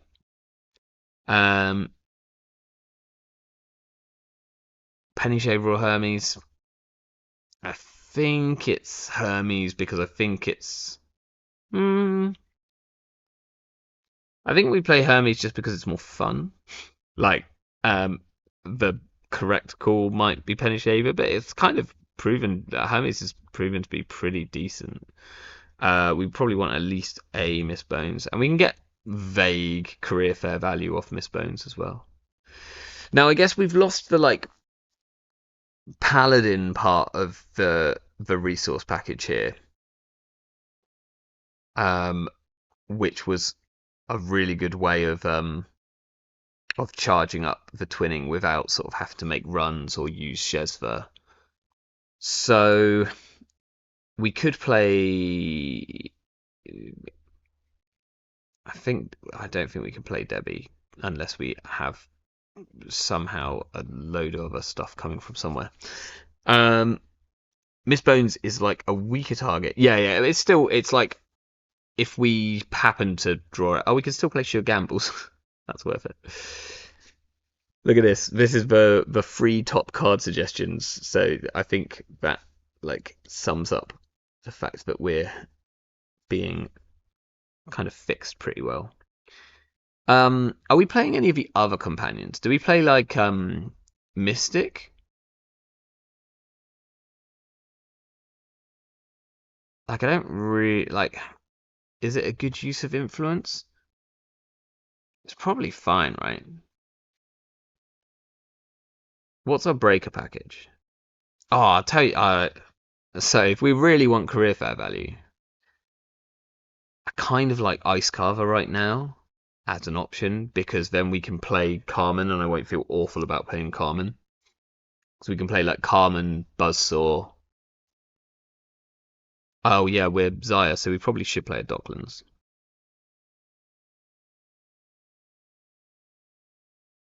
But yeah, what's our breaker package? Probably Kurapira.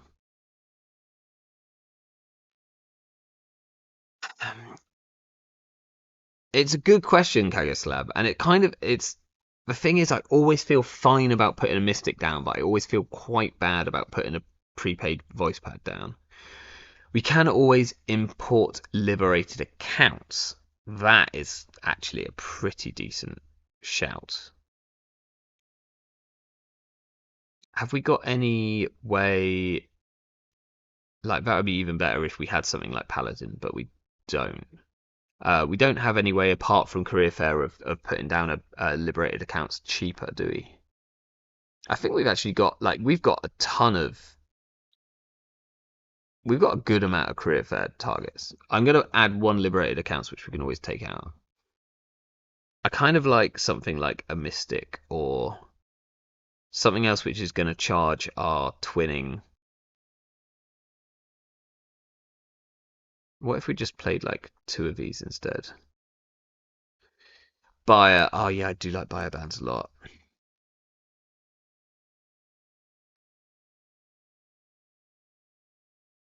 So that would be our influence if that was the case.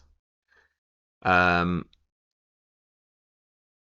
typing networking. Credit kiting out a liberated is pretty funky. I'd almost rather do that with no free lunch, but networking.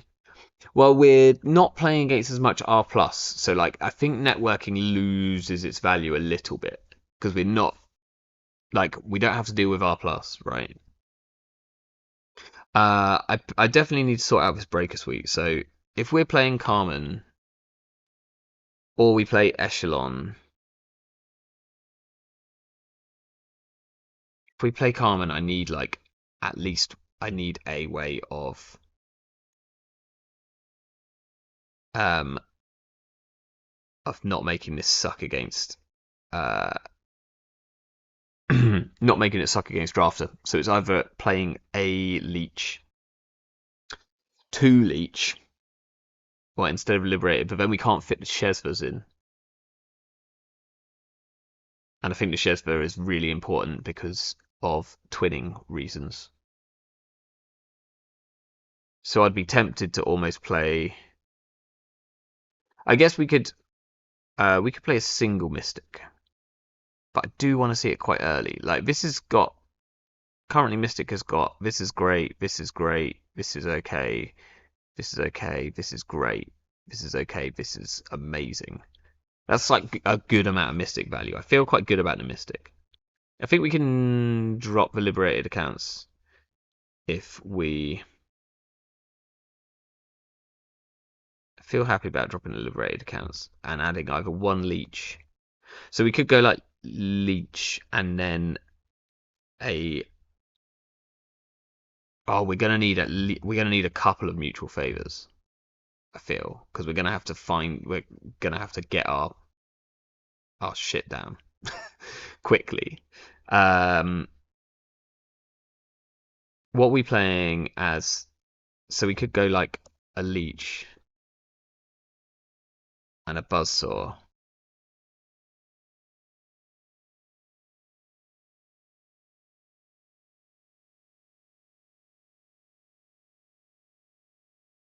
This is probably okay. And then what we get rid of? Um, what do we get rid of? I might go down to one diversion of funds. I like diversion of funds. I basically think of it as a tech card nowadays. We cut the pinhole with chess was really, really good. 41 cards. Can we just play a 41? Amakua does seem like a natural pairing, but I'm a very bad Amakua player. Like I'm really bad at playing it. Let's play we can play like one falsified. That's like a tech card. We'll see if two inside job is enough. Let's try that, right? That looks like a deck. Sunset. Zaya. Can we? Yeah, I've lost a falsified. I like. We could play two diversions. I quite like the single falsified. I kind of hate diversion at the moment, or I don't hate it. I just think it's like I often have. Well, I even see games where they're just like stuck in hand and they're not really doing anything. Um, I'll put up a game and then we'll have another look at this list. Sunset format streaming runner. I realise that we've done another runner, but that's fine. New runner deck. Bam. Zaya. Is that her first name? Zaya is. Sunset. Zaya. Don't know if I spelled that right. Ah, Fix knows what's up, so that's good. I don't need to ask him.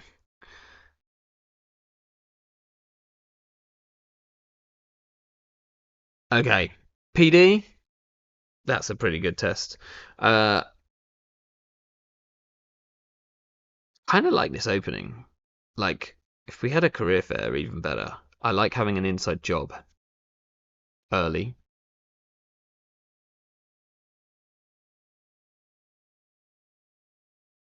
Um, I think I'm okay with a ban list. We'll find out.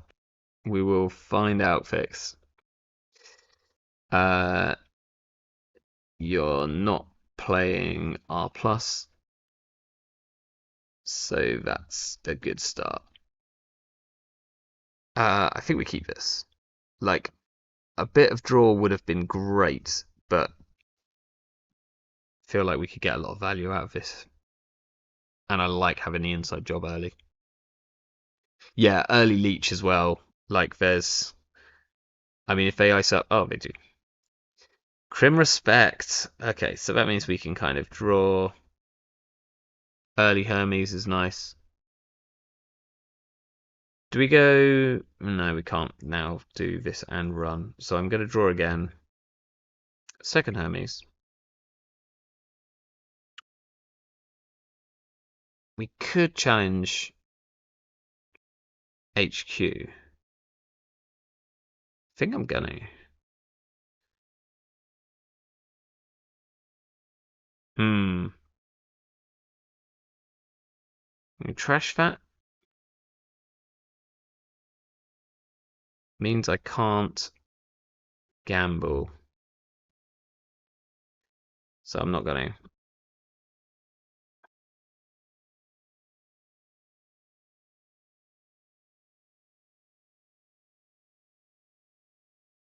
Okay, quite glad I didn't trash it now because I immediately have Spin Doctor. Okay, that looks like the Managarm, which is like kind of wild. Let's draw. Do we go? If we buy a bands, will we get the leech counter whenever you make a successful run? If successful, no. So let's go archives here. We'll buy bands to draw 2 cards. The Shesva just 1 click too late. We'll install the Hermes. Probably makes sense. And then I think we can just gain a credit. Like I probably should challenge a Spin Doctor, but I don't actually necessarily want to trash it yet.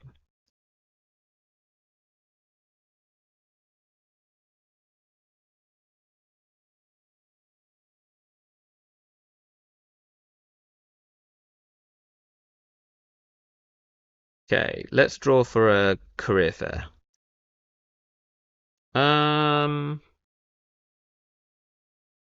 Fry's Hotel. I think we can kind of. We don't have to go too fast at the moment. They've not built a remote yet. Oh, okay. This is a big deal deck, right? There's no other reason why you would be on government subsidy, and that also explains why they're not building in a remote. Um, okay, would have loved to find a career fair here.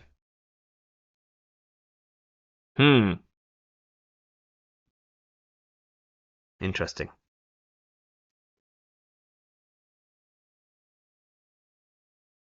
This is only a remote server. That's annoying. This falsified is going to be pretty dead to us, I think. Do we run? Do we like Bravado HQ here? Try and force a bit of money out? Like, I don't think draft is terrible. Hagen's annoying. Hagen's like the worst hit here. Echo, fine. Intriguing.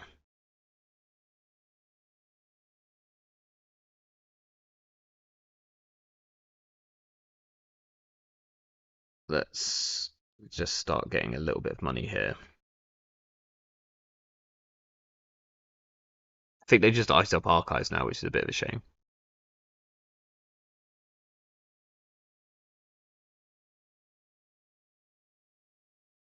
Okay. Nice. Well, now we get a pretty excellent Hermes trigger, to be honest. Uh, Thank you very much. Okay, I now really like having installed Red Team last time. We get some good value from it this turn.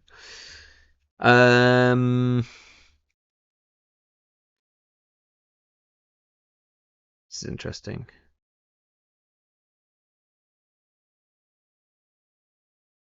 Let's tempted to install the chairs for first because I might well buy a band's archives if we don't use it. So I think we'll probably get use out of this turn.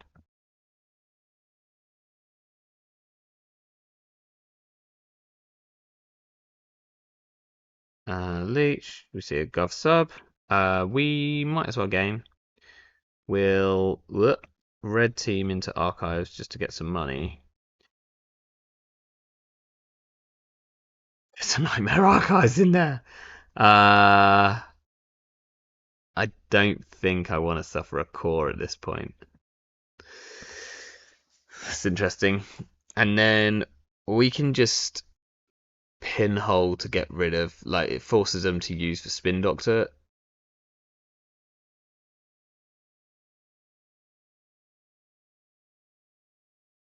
Oh, but is this going to be a what's his face?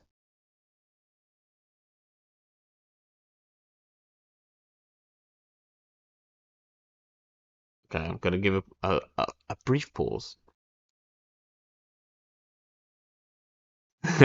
Fixes realized. I think I'm about to take a core damage.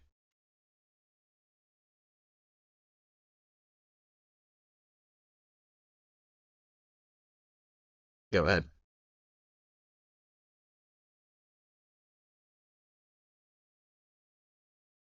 I think this does mean Ontos, and I assumed that the HQ was going to be a Skunkworks, but now, popping spin.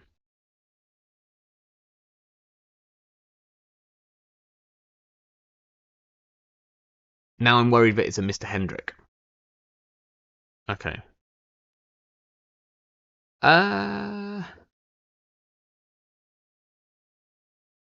That suggests that he has an ability to score straight out of hand next turn. I'm going to get rid of the Spin Doctor anyway. Apart from anything, if this is a Mr. Hendrick, I don't want to deal with it.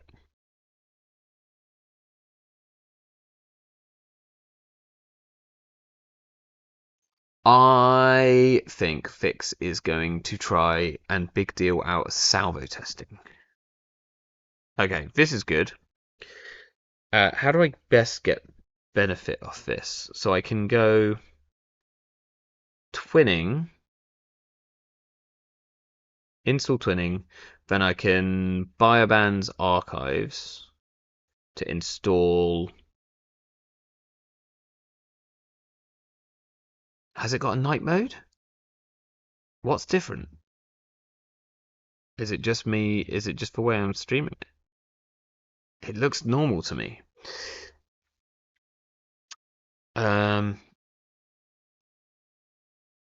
Let's install twinning. We will buy a band's archives to draw 2 cards. Of course, now we start drawing our career fairs, and we'll install a card from the grip, which is going to be. I should have red teamed first. Whoops. It's going to be this. Using these credits. I should have red teamed first, because now I can't red team.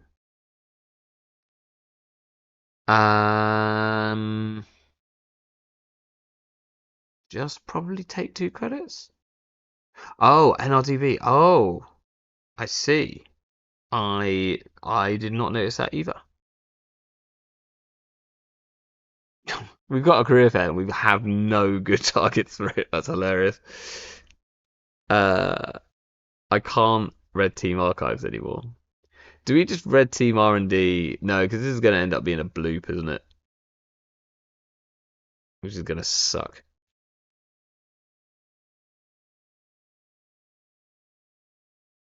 I mean, I could just click for credits.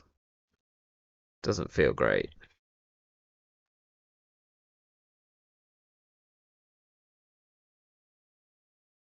Okay, distinct lack of career fair targets here too. I guess I've red team, so I can red team archives. I can then mutual favor. Oh my word, what's going on here? So that's double Hendrik. Ah, now I need my pinhole. Oh, and he's covered archives. It's not unique. Wow, I did not realize. I just assumed this would be unique. It's not unique. You learn something every day. That's wild. I don't have a breaker to boost, which is really upsetting. We could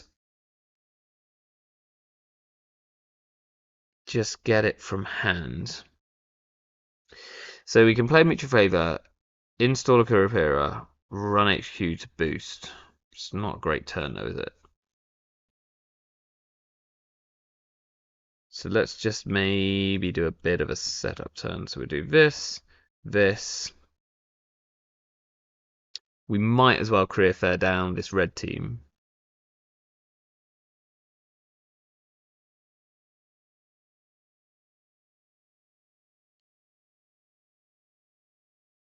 And then I'm really worried about running into a bloop, so I think next turn we might just have to get like a Carmen from our hand.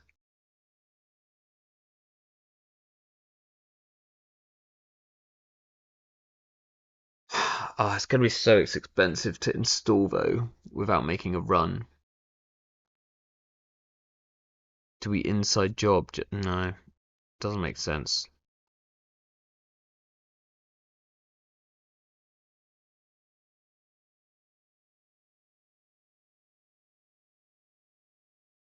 Hmm.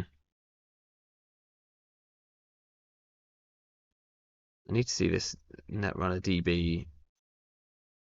Oh, up here. How do I change it? Is it just automatically in night mode? That's wild.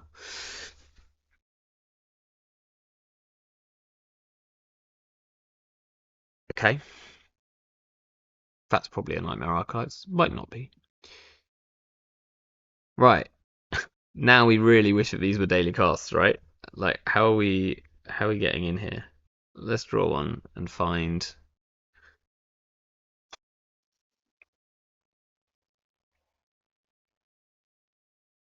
Well, they're not great. Okay. We can.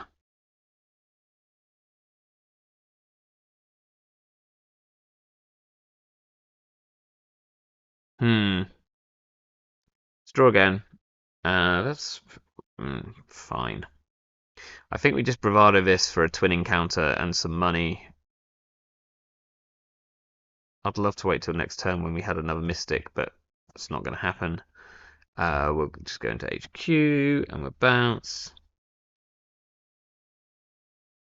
I guess getting down the Kurapira to start charging the Kurapira is maybe a better option there. And we'll take credit and we'll throw this up.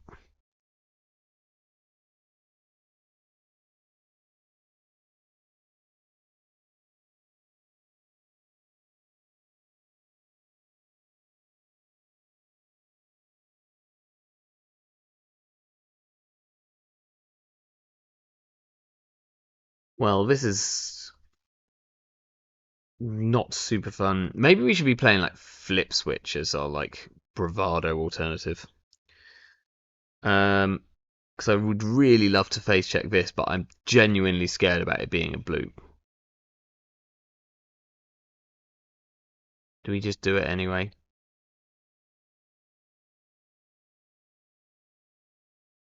Yeah, go on. All right.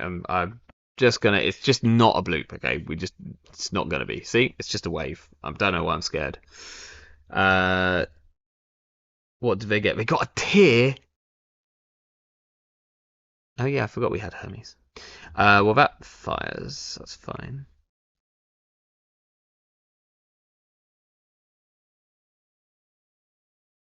Oh, they did discard an agenda. Leech, red team. Okay, now we can start getting some stuff going. So we'll mutual favor for our Carmen. We'll draw. We don't need this red team. And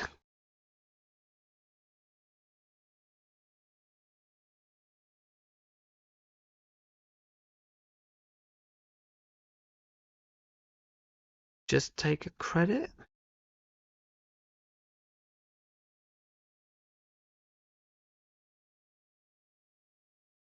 Okay, biotic.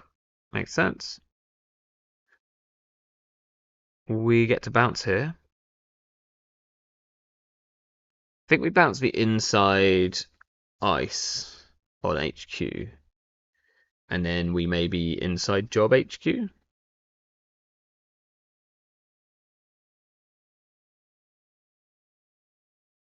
After putting down the Miss Bones.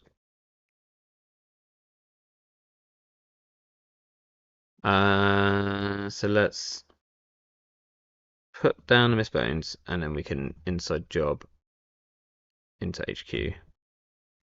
Because if they're not building a remote, we might as well kind of use these. It's a wave.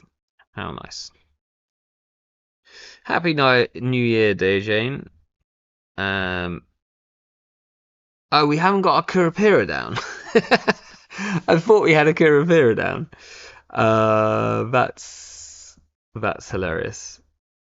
We've already boosted the twinning. Oh, that's quite funny.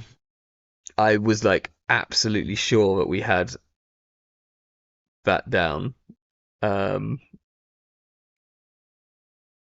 So yeah, late night, not just late night, but plays when really probably haven't had enough sleep.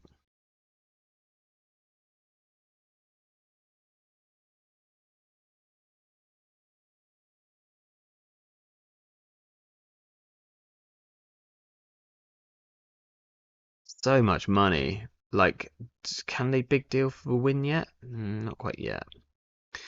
This Echo is going to start becoming annoying. Um.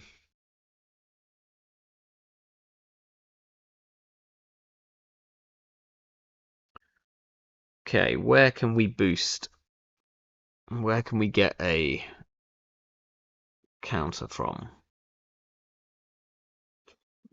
We could just Bravado HQ, but I'd prefer to keep that for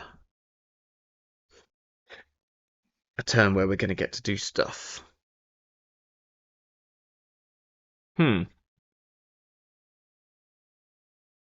Is it just a case of doing this and then clicking for money? I think we do. Oh, it could be a tier, right? Oh, we're not scared of a tier.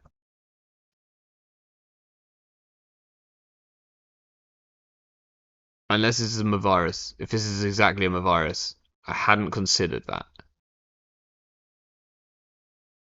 Okay, it doesn't appear to be. 4, 3, 2.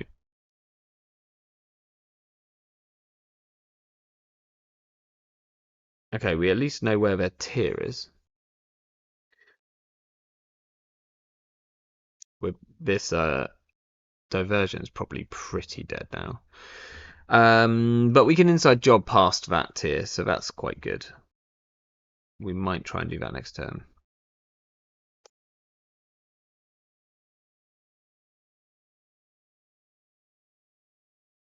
Okay, let's draw. Okay, there's our Kurapira. So we could get in. This wave's going to get them free credits, which doesn't feel great. Or we can use the mutual favour to get our buzzsaw as well.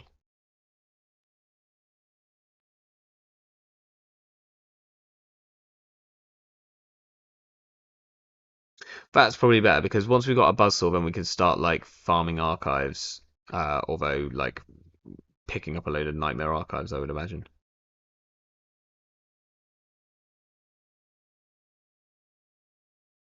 Yeah. Okay. Do we let them fire off one wave in an attempt to draw into the buzzsaw?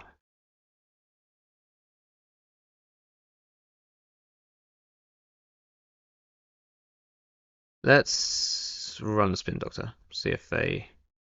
I highly doubt they let us trash it, but if they do, then we can get mutual favour value.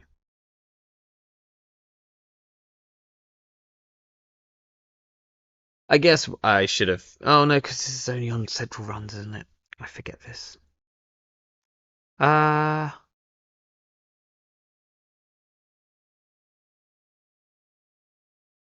I mean, we're going to draw into the buzzsaw next turn, right? It's like 3 in 20, 3 in 6.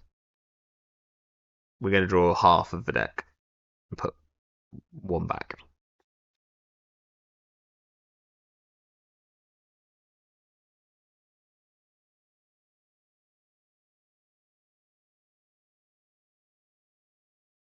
Okay. Mystic. We did draw a buzzsaw.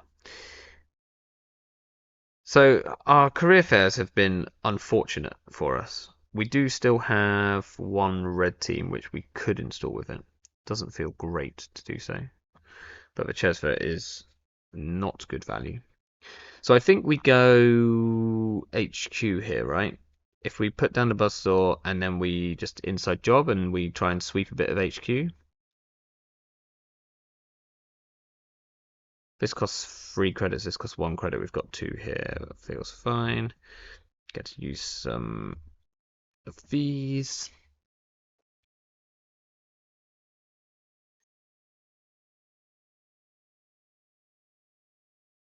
This also gets a charge on our Kurapira, which is like pretty decent.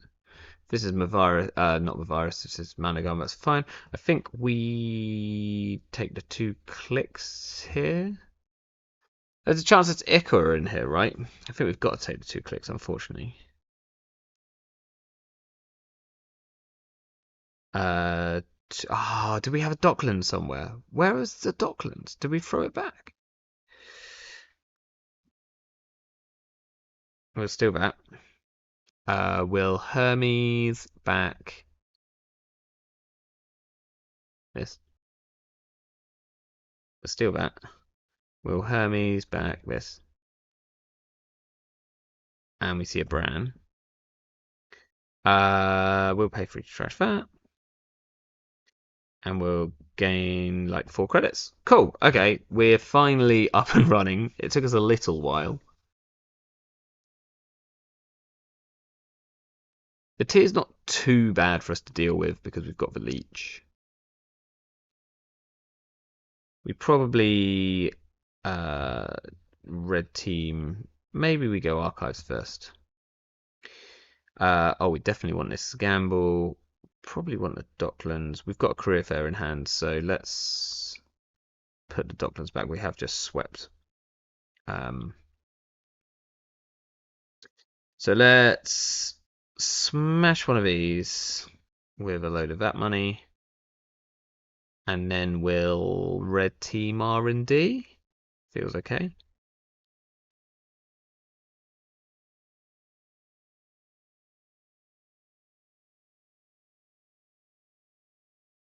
They res a Bran. Oh, it's Bloop. I think we want to keep our leech counters.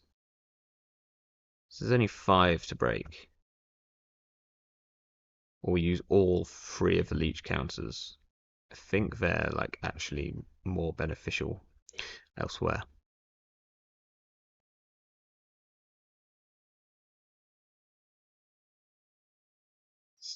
Okay. And like we assume this is like maybe Managam into Mr. Hendrick, so we might have to pay the money.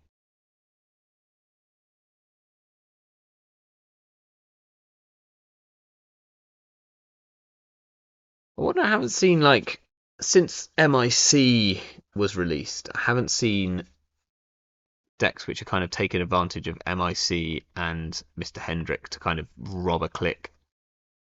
I assume that you could. Can you do that after they say yes, I am going to access, but still a paid ability window there? I need to look into that exactly. So I think I have to spend a 5 here. We'll do leech first. We'll see 2 extra. Because then, oh yeah, because we can maybe bounce this as well. That would be great. We see audacity, terrifying. Oh, they worked it out. Fix resed it because here we could just bounce. Will Hermes? Uh, it's okay. I'll allow it. You were a bit late though.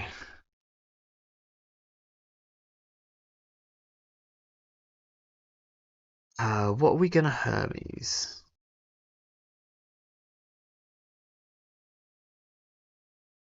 Probably just. Kind of fine with them having like that on archives. We'll see another card from the deck. We see a Hand's Eye. Um, Mr. Hendrick.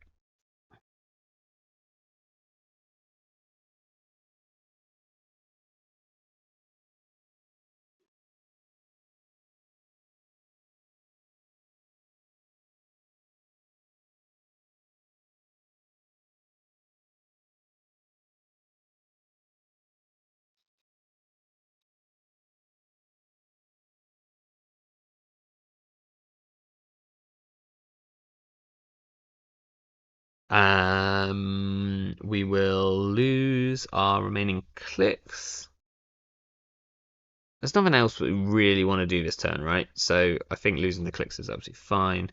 We'll pay 2 to trash. We'll off this Miss Bones. We'll trash for Managarm using the Miss Bones. And we gain 5 because of like the upgrades. So that's excellent. I mean, it took us a while to get there, but we're kind of rolling now. We just had a very rocky start, and I guess that's like losing daily costs is what's done that. Like our economy here is very run based because of red teams.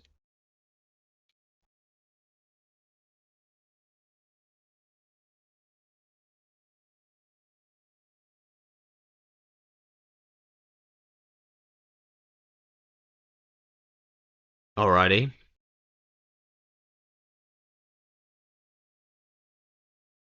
Yeah, it hasn't been amazing. Um, but they also aren't making a remote server, which means that they can afford to put like all of their resources into protecting centrals. Do we think so? They've got an audacity in hand, which might be why they are.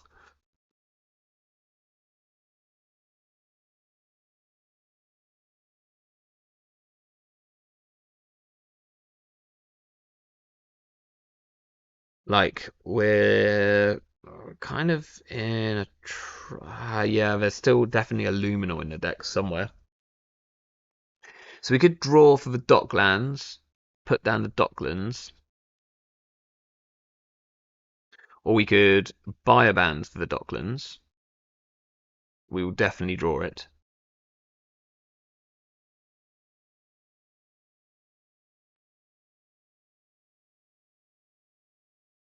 So let's just do that.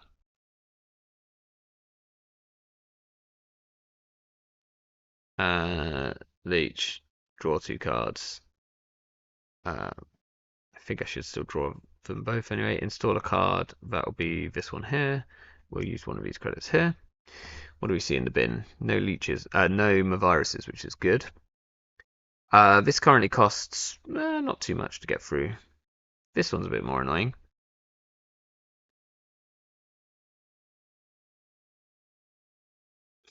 We could doof them. So let's red team. Is there any reason for us to go R&D first?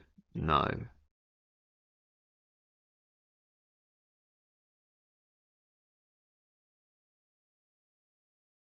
So we can take this down to...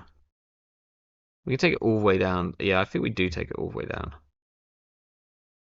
Because we can charge up the leech pretty handily next turn.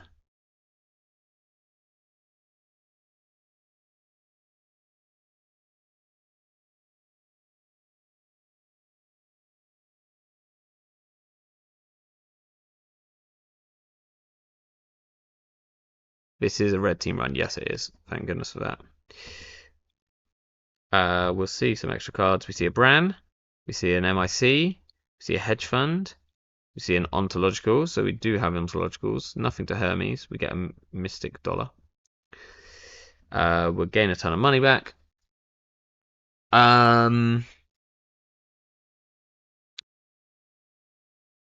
Do we check R&D?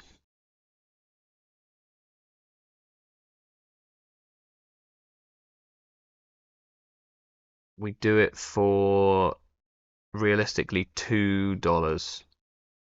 Do we know the top of R&D, or was it the Hanzai?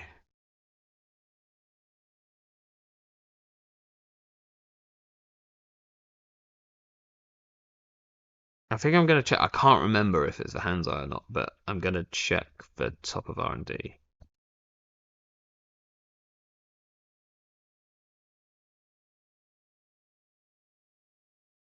Because with red teams, I can do this pretty cheaply. We're not going to see extras because I want to see more. Oh, it was the Hanzai bum. That's fine. Okay, so unless the one other card in hand is like the Luminal, that would be sad.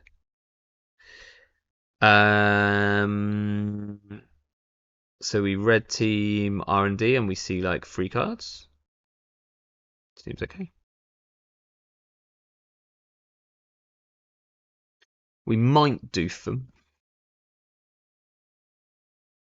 Do I want to use the leeches here? No, because it doesn't actually help.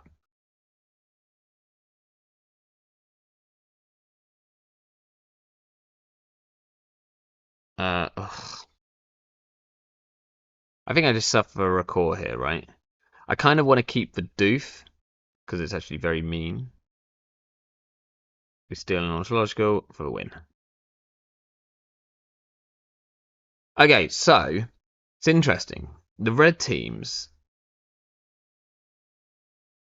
just to get a twin encounter. Yeah, I got the twin encounter for Chesva, so it was alright. The red teams were really bad in the early game, but actually in the end game they felt alright.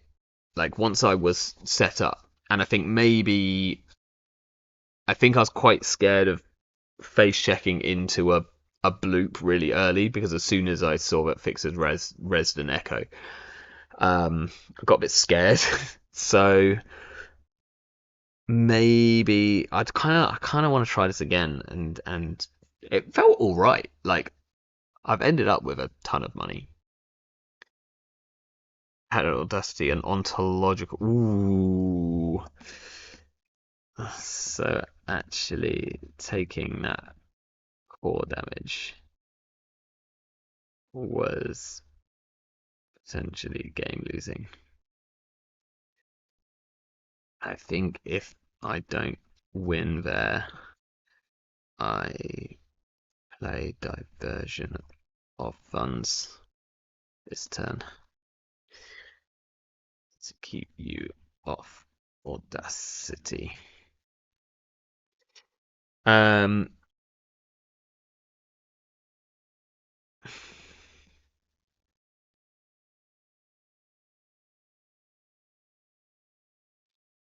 Okay, Mystic felt like almost the dodgiest card here in many ways. There was definitely some issues with career fairs turning up at exactly the wrong times. But maybe let's try one more, and we'll see if we think that Crim uh, is playable. Sunset Matt.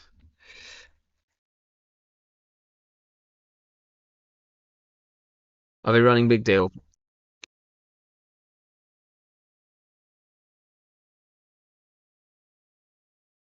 With the new Sunset ban list? I guess so. Cool, cool. All right. We have a Druna Frikai, maybe? I'm very bad at pronouncing things. Fix, if you're back in the stream. Ooh, near Earth Hub. If you're back in the stream, tell us if you were on Big Deal or not, because with that amount of money, I guess maybe you would just need that amount of money for biotics, but feels like it was a Big Deal deck. I think I'm getting that.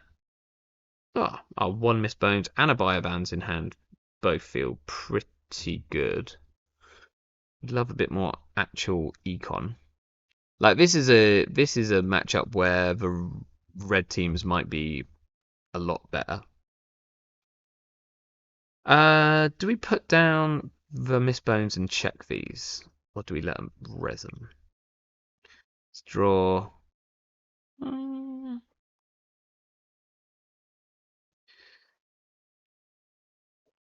We'll check at least one of them. I'll let you res that. Do we run R&D last click? No, there are too many things which give us tags and we lose Miss Bones, which is potentially huge. Oh, they're Bladderwort deck. Oh, lovely. We lost to Hermes. That's a shame. Luckily, we're going to be able to take down their econ pretty well, I would imagine.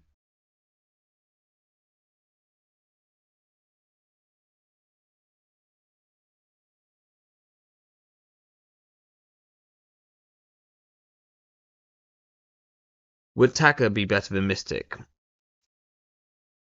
Taka is 3 influence as opposed to 2 influence. It becomes a bit trickier to use. Okay, are we checking? I think we run the Spin Doctor first.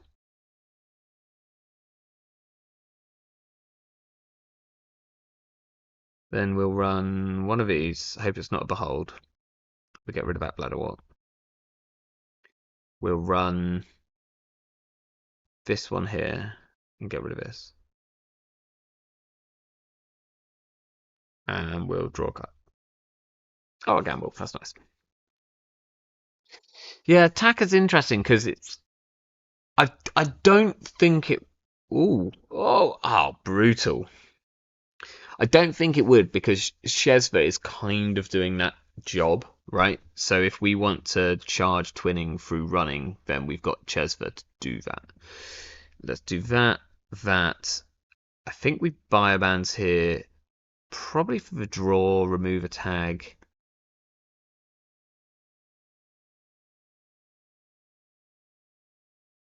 Or we do the trash. I think we just trash and remove a tag, and I'll keep the Miss Bones for now. I've been trying 2 times Mantle plus Taka for Zaya. Yeah, charging after image. Like, if we were on after image, it makes a lot of sense. Place 4 and remove 1 tag. I can see that a lot because after image is actually kind of sick.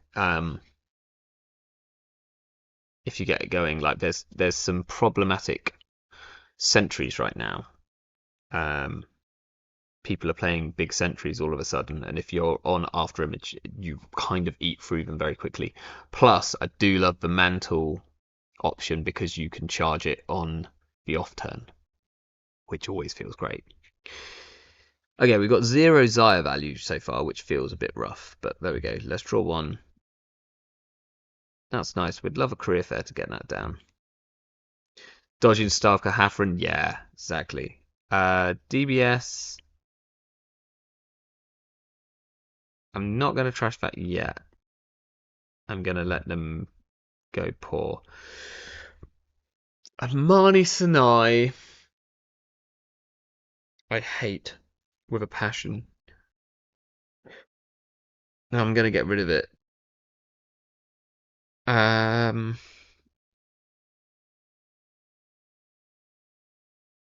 Putting down the Earthrise here feels a bit rough. Because if I like draw into a Sure Gamble, I can't play it, so I'm actually not going to install it, which feels bad. Okay. We really need a career fair here, so let's draw a career fair. That's not a career fair. Let's draw a.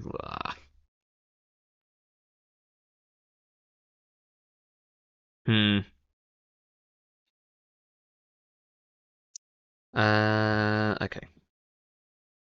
We can lose pinhole threading. I don't think that's going to be useful. Alrighty.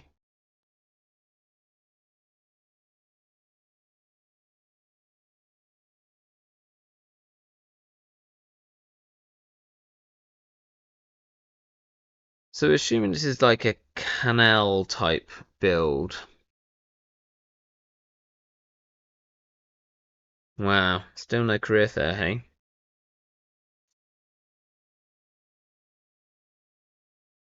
Where was this red team? Well, we can actually no. They're on 1 credit. I think we do go red team and then run all 3 centrals. Or possibly red team, run R&D, install Docklands, run HQ, get our Zaya credits. Is it worth it?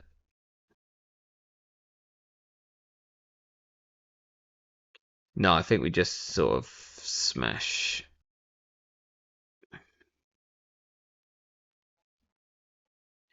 Messner Chesvo. Sure.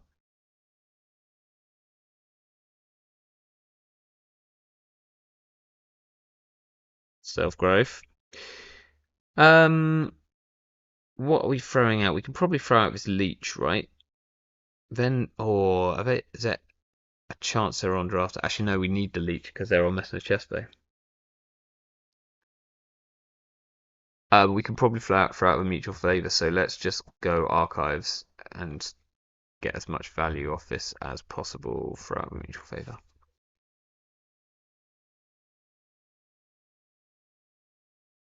Did forget that they're on Bladder Wart. We're potentially about to lose. Okay, fine. Well, yeah, fine-ish.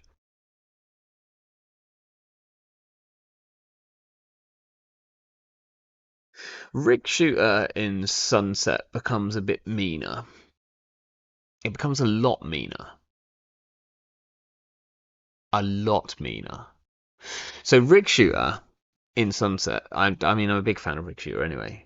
But one of the big problems with it is that you've got to play around a ton of different backup options which runners have. One of the main ones being that's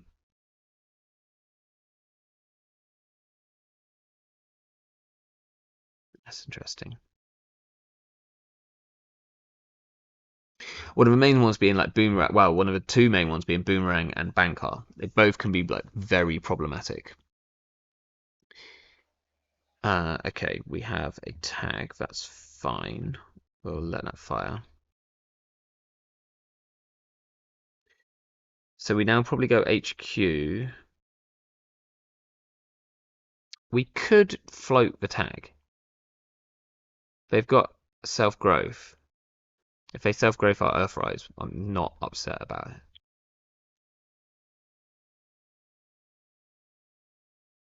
BSA. Yeah, sure. We'll get rid of this. I think we get rid of the wage workers. If so, what are we throwing out?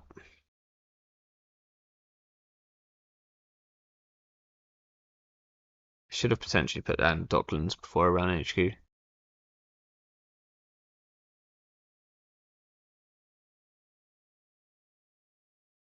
What am I throwing out? The Doof? It's probably the worst card. Like, Doof into Bladderwort decks never feels like a great option.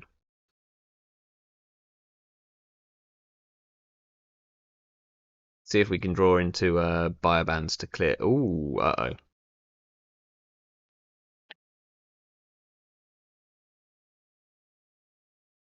Oh, Market Forces is... Oh, Predictive's really good for them.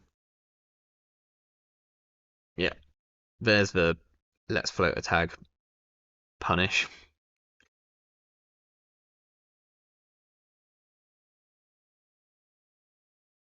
The loss of Rashida and NGO makes a difference.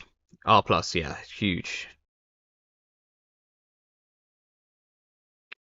I am very interested in playing in a meta with no R+.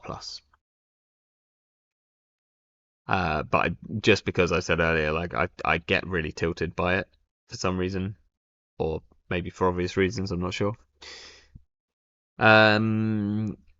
This feels probably like an agenda push, right?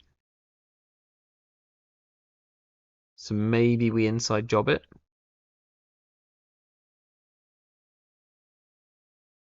Could be a VSA.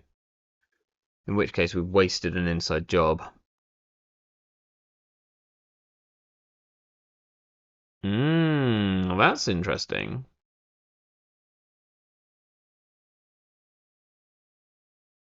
Okay. Oh, so maybe we just bravado it then. Kind of feels fine. I think it's gonna end up being a VSA. It's a mess in the chest though. That is a pretty rough option for us.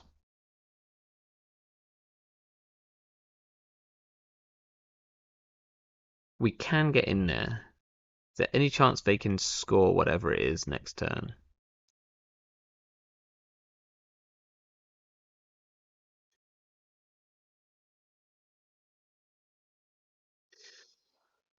Ah, I did say that this could be a problem, like in these decks. And it is a problem. We have made it a problem. I now have to remove the tag so because actually self-growth program, can you use it on one? Can you just return one thing? Does it have to be two things? I'm not totally sure. I don't have many cheap installs, that's annoying.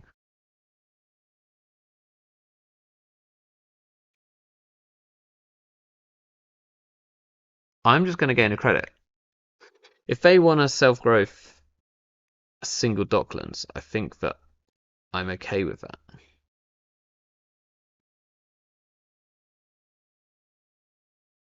I guess I should have gone archives. It looks like they have agendas in archives, and I should have gone and tested that. I'm pretty sure 13 is an agenda. I'm pretty sure that's something behind a virtual service agent.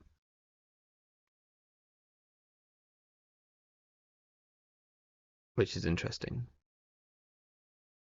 If we put down the buzzsaw to get past the virtual service agent, then we have to be able to clear the tag.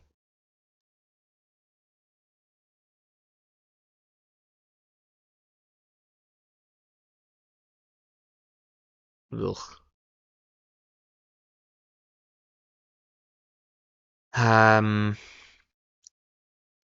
But there's a chance that we have to go and get whatever this is now before they crypto crash us. I think we have one more turn before we can do that. Uh-oh. Things are getting spooky.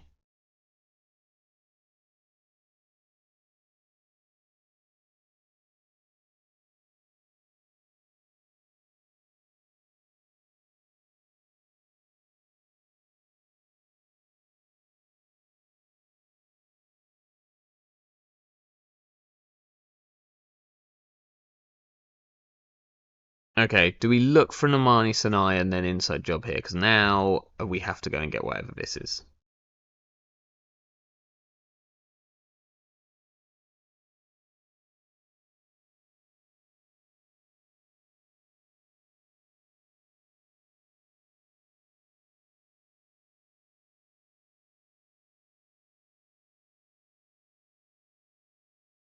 Yeah,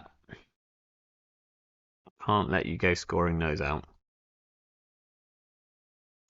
Receiving 4 tags for 5 crit. Yeah, I think everyone was I think actually almost the worst thing about the whole R plus Oppo research was them being able to give you 2 tags for free. Like as in they probably weren't gonna give you a tag on their go a different way.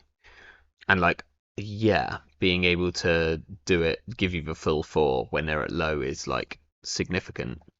But being able to without any tempo loss just go like install Oppo was like kind of nuts. They want me to go and check this apparently. Could be a crypto crash. I have this on this game. I have absolutely floundered on money. This is looking awful.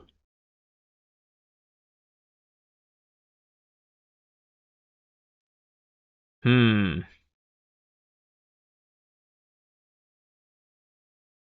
If I click up in money, then all that's going to do is like lose me tempo.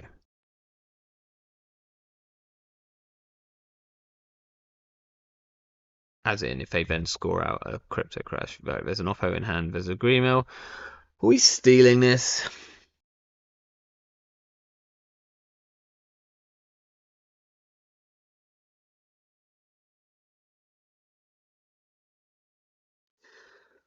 Are we stealing this?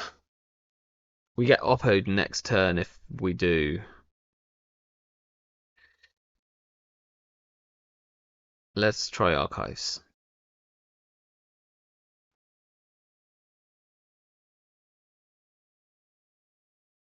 My virus in archives. One spin doctor out. Oh, I hate that click up actually. That like clicking for a credit feels so bad there because they get maximum value of scoring a crypto crash if it is one.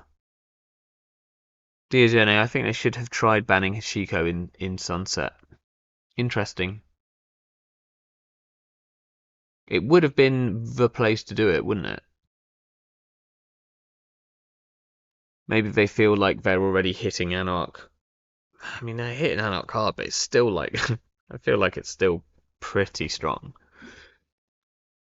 Not really, like you're losing Cleaver, Paladin, uh, and Bankar. Okay, that's fine. We've done most of the trashing which we want to do already.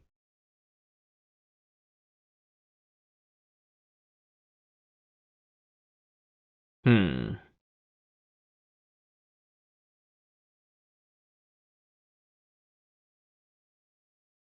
We want to go and potentially steal that. Let's draw one. Okay, we can Bravado HQ feels good. That's like very tempo positive for us. Oppo, wage workers. Right, we finally have some money, which is nice. What are we scared about this being? We could go and trash the PAG campaign.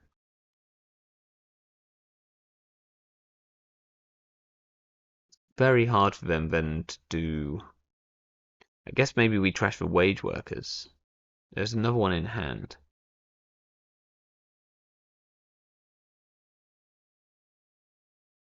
Ah,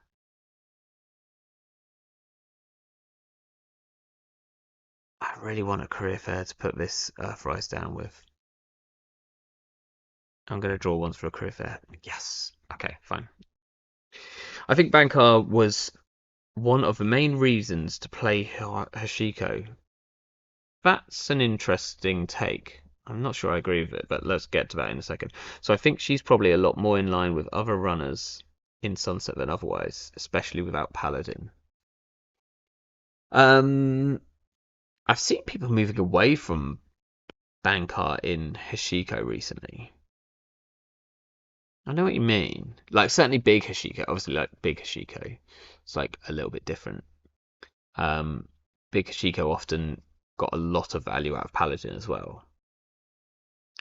Um, I saw Bankar more as like an Esser kind of thing recently. Uh, okay, this is interesting. Do we go and check that now?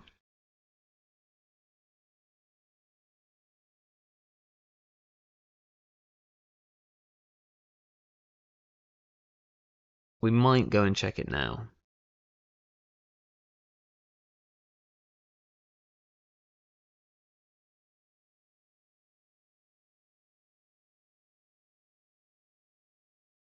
Do I want to use this biobands? It's interesting. Hmm. Hmm.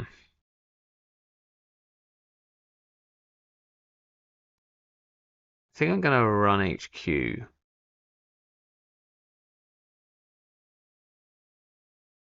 I really want to force this res. Um,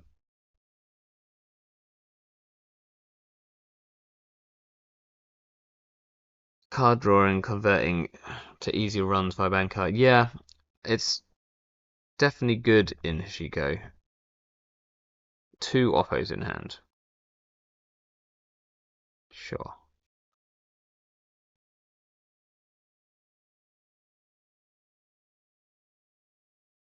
We don't have a way of charging this twinning if we put it down.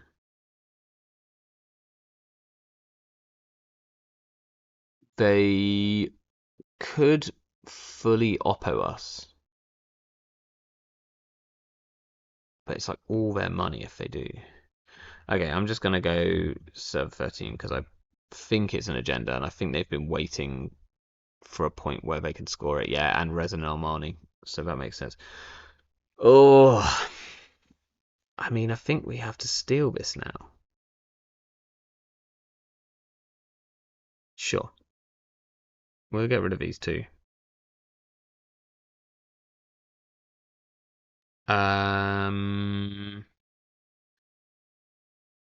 Trace 5. Buzzsaw costs 4 and a click, which is essentially the same. I think we can just have it back into our hand. And then we'll just take some money.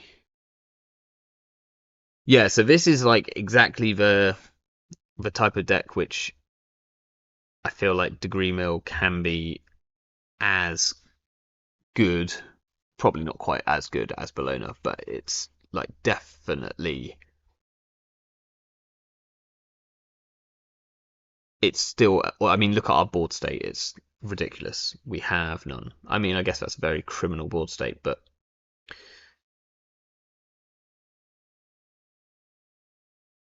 it's still hard to steal.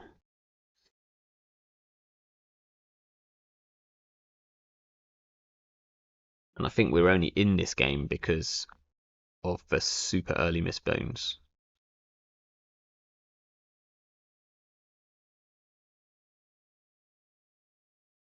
Okay, little Oppo. That's fine. So, we know 1 Oppo in hand. I think we want to let them flood up. So we're probably going to trash this business show. Or do we draw?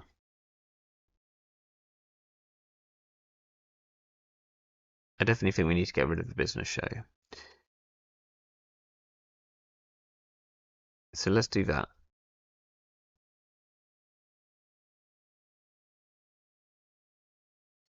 We'll place 4 and we'll remove 1 tag.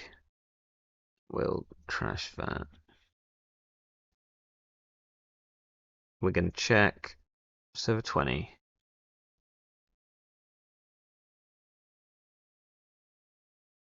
AR enhanced security. Nice.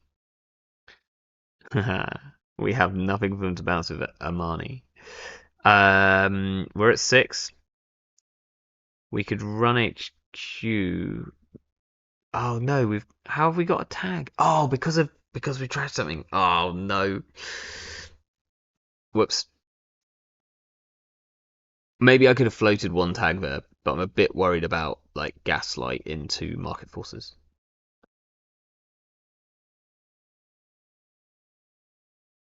I think we're going to take two more tags here. I completely forgot that they scored an Ares.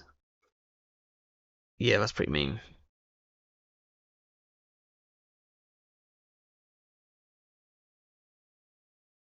Hmm.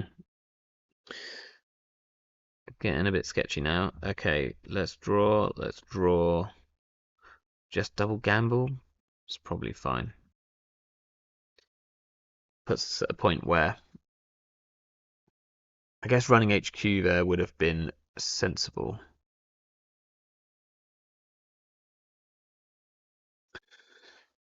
So is it worth?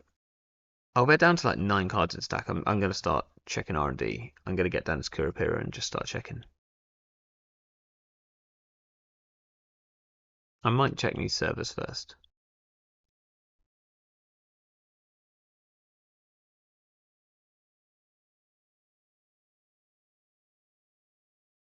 Interesting. Second item HQ is interesting.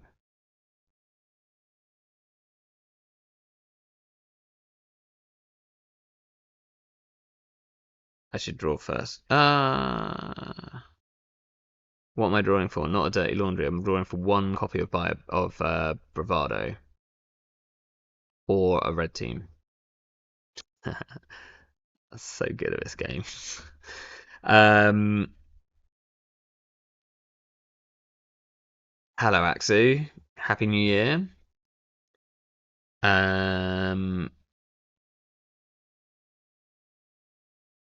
we are to. Oh, we still GG. Oops.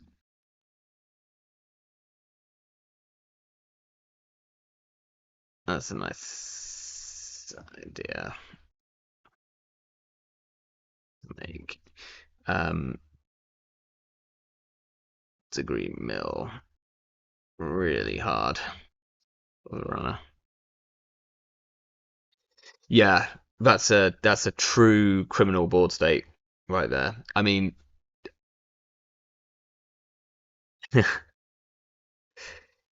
yeah, the bands and the early misbones were really clutch here.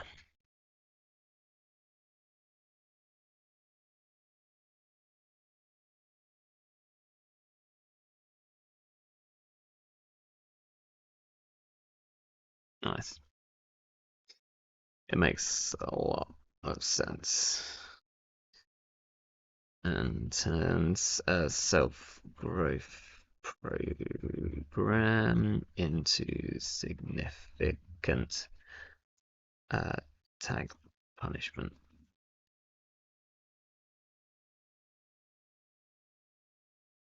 Yeah, yeah. I think this. I mean, this. I think we got maybe a bit lucky. That was definitely a pretty tight knit game. Wow, it looks like this is an agenda and this is an agenda. That's pretty wild if that's the case.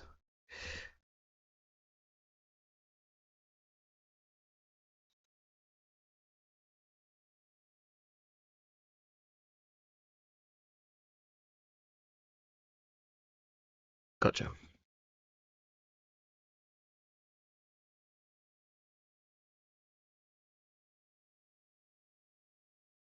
Ooh, wow. That's sketchy, but I guess like yeah, maybe it's maybe safer than it looks. Um,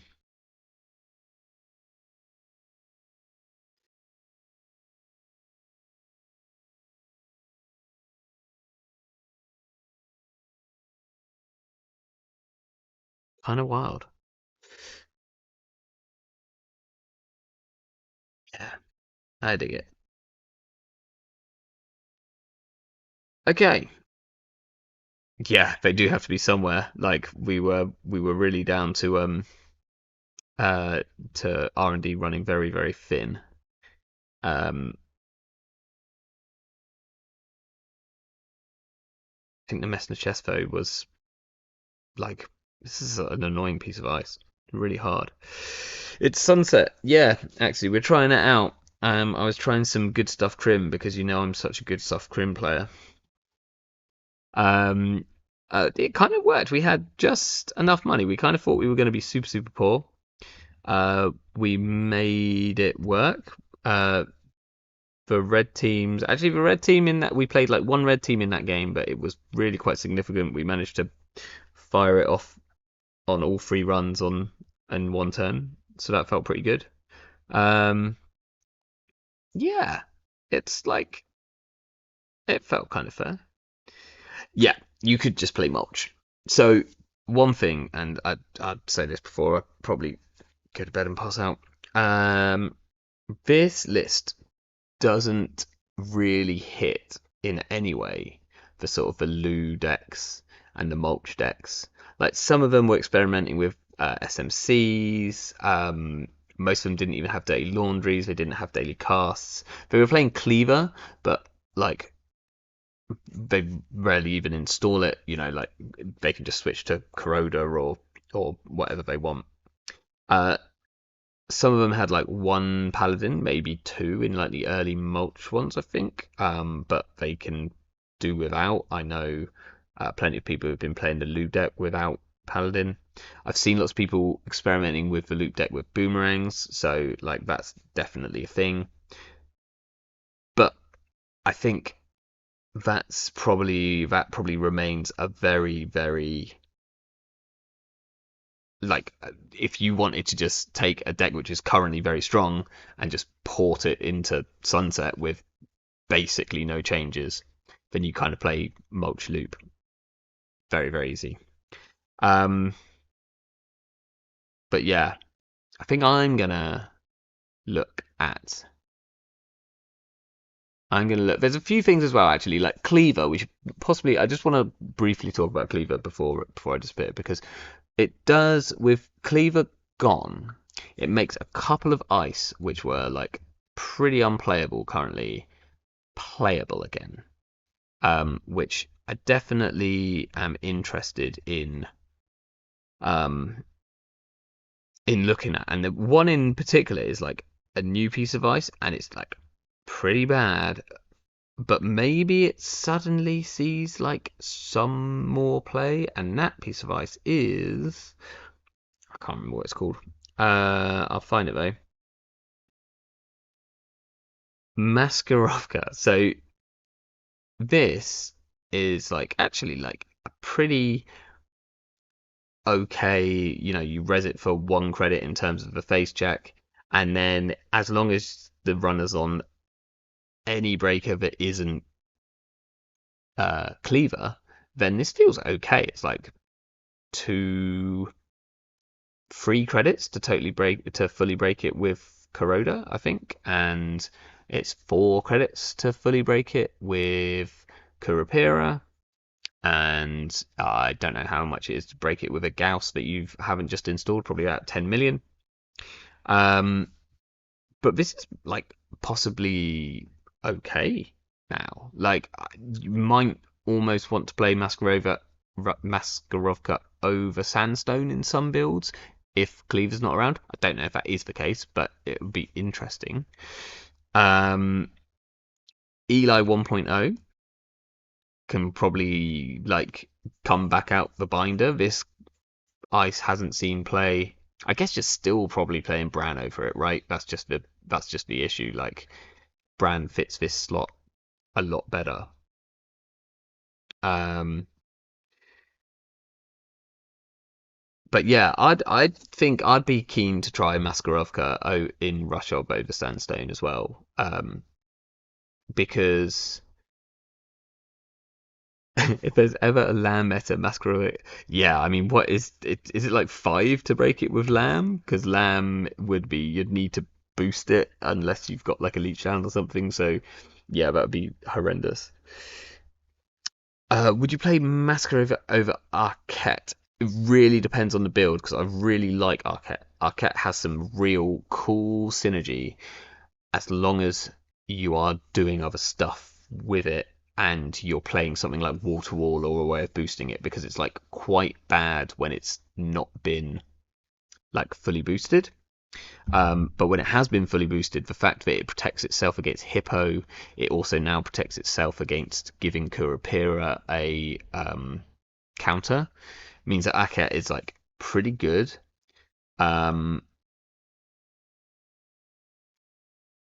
but I think I don't know. It's a real interesting one whether you would. It like Aka is like bad ice until it's triple advanced. Maybe if you were in a build with tree lines as well, so you could like tree line it, possibly. Um, but yeah, I could see like Rush Obs trying this out because they can be a bit poor early on, and like if they're resing their ice for 1 credit instead of 3 credits, then that's pretty good. Um, and then obviously everyone's favorite anti-boat technology. Do we see Endless Eula come back? Do we see Endless Eula game decks suddenly be a thing? Is that something that people want? I don't know. I don't think so, but there we go. I guess like there is still a chance that you come up against someone playing like Begamot. Um, but yeah, this like could come back because Endless Eula just disappeared when everyone started playing Cleaver for very good reason. Um, but this is a pretty annoying ice. 6 is a lot. But in Asmari builds, I could see it in like Asmari builds, especially now if they're like Asmari builds and they're playing Send a Message instead of Bologna. So they kind of want to have some pretty big ice. They're probably playing like Eulas and Tolbus and Hydras. Interesting. But yeah. Um Other than that, it's gonna be fun to see what happens. Maybe we might do Sunset again next week because we could look at the corp. We didn't build any corps this week, so maybe we'll build some Sunset corps next week. We shall see. Might come up with something else, but I think for now we'll call that a night. I definitely need to go and get some sleep. I hope you all did have a great New Year, and I hope you have a great year ahead of you. Uh, and with that, I'll say see you next week. Ciao for now.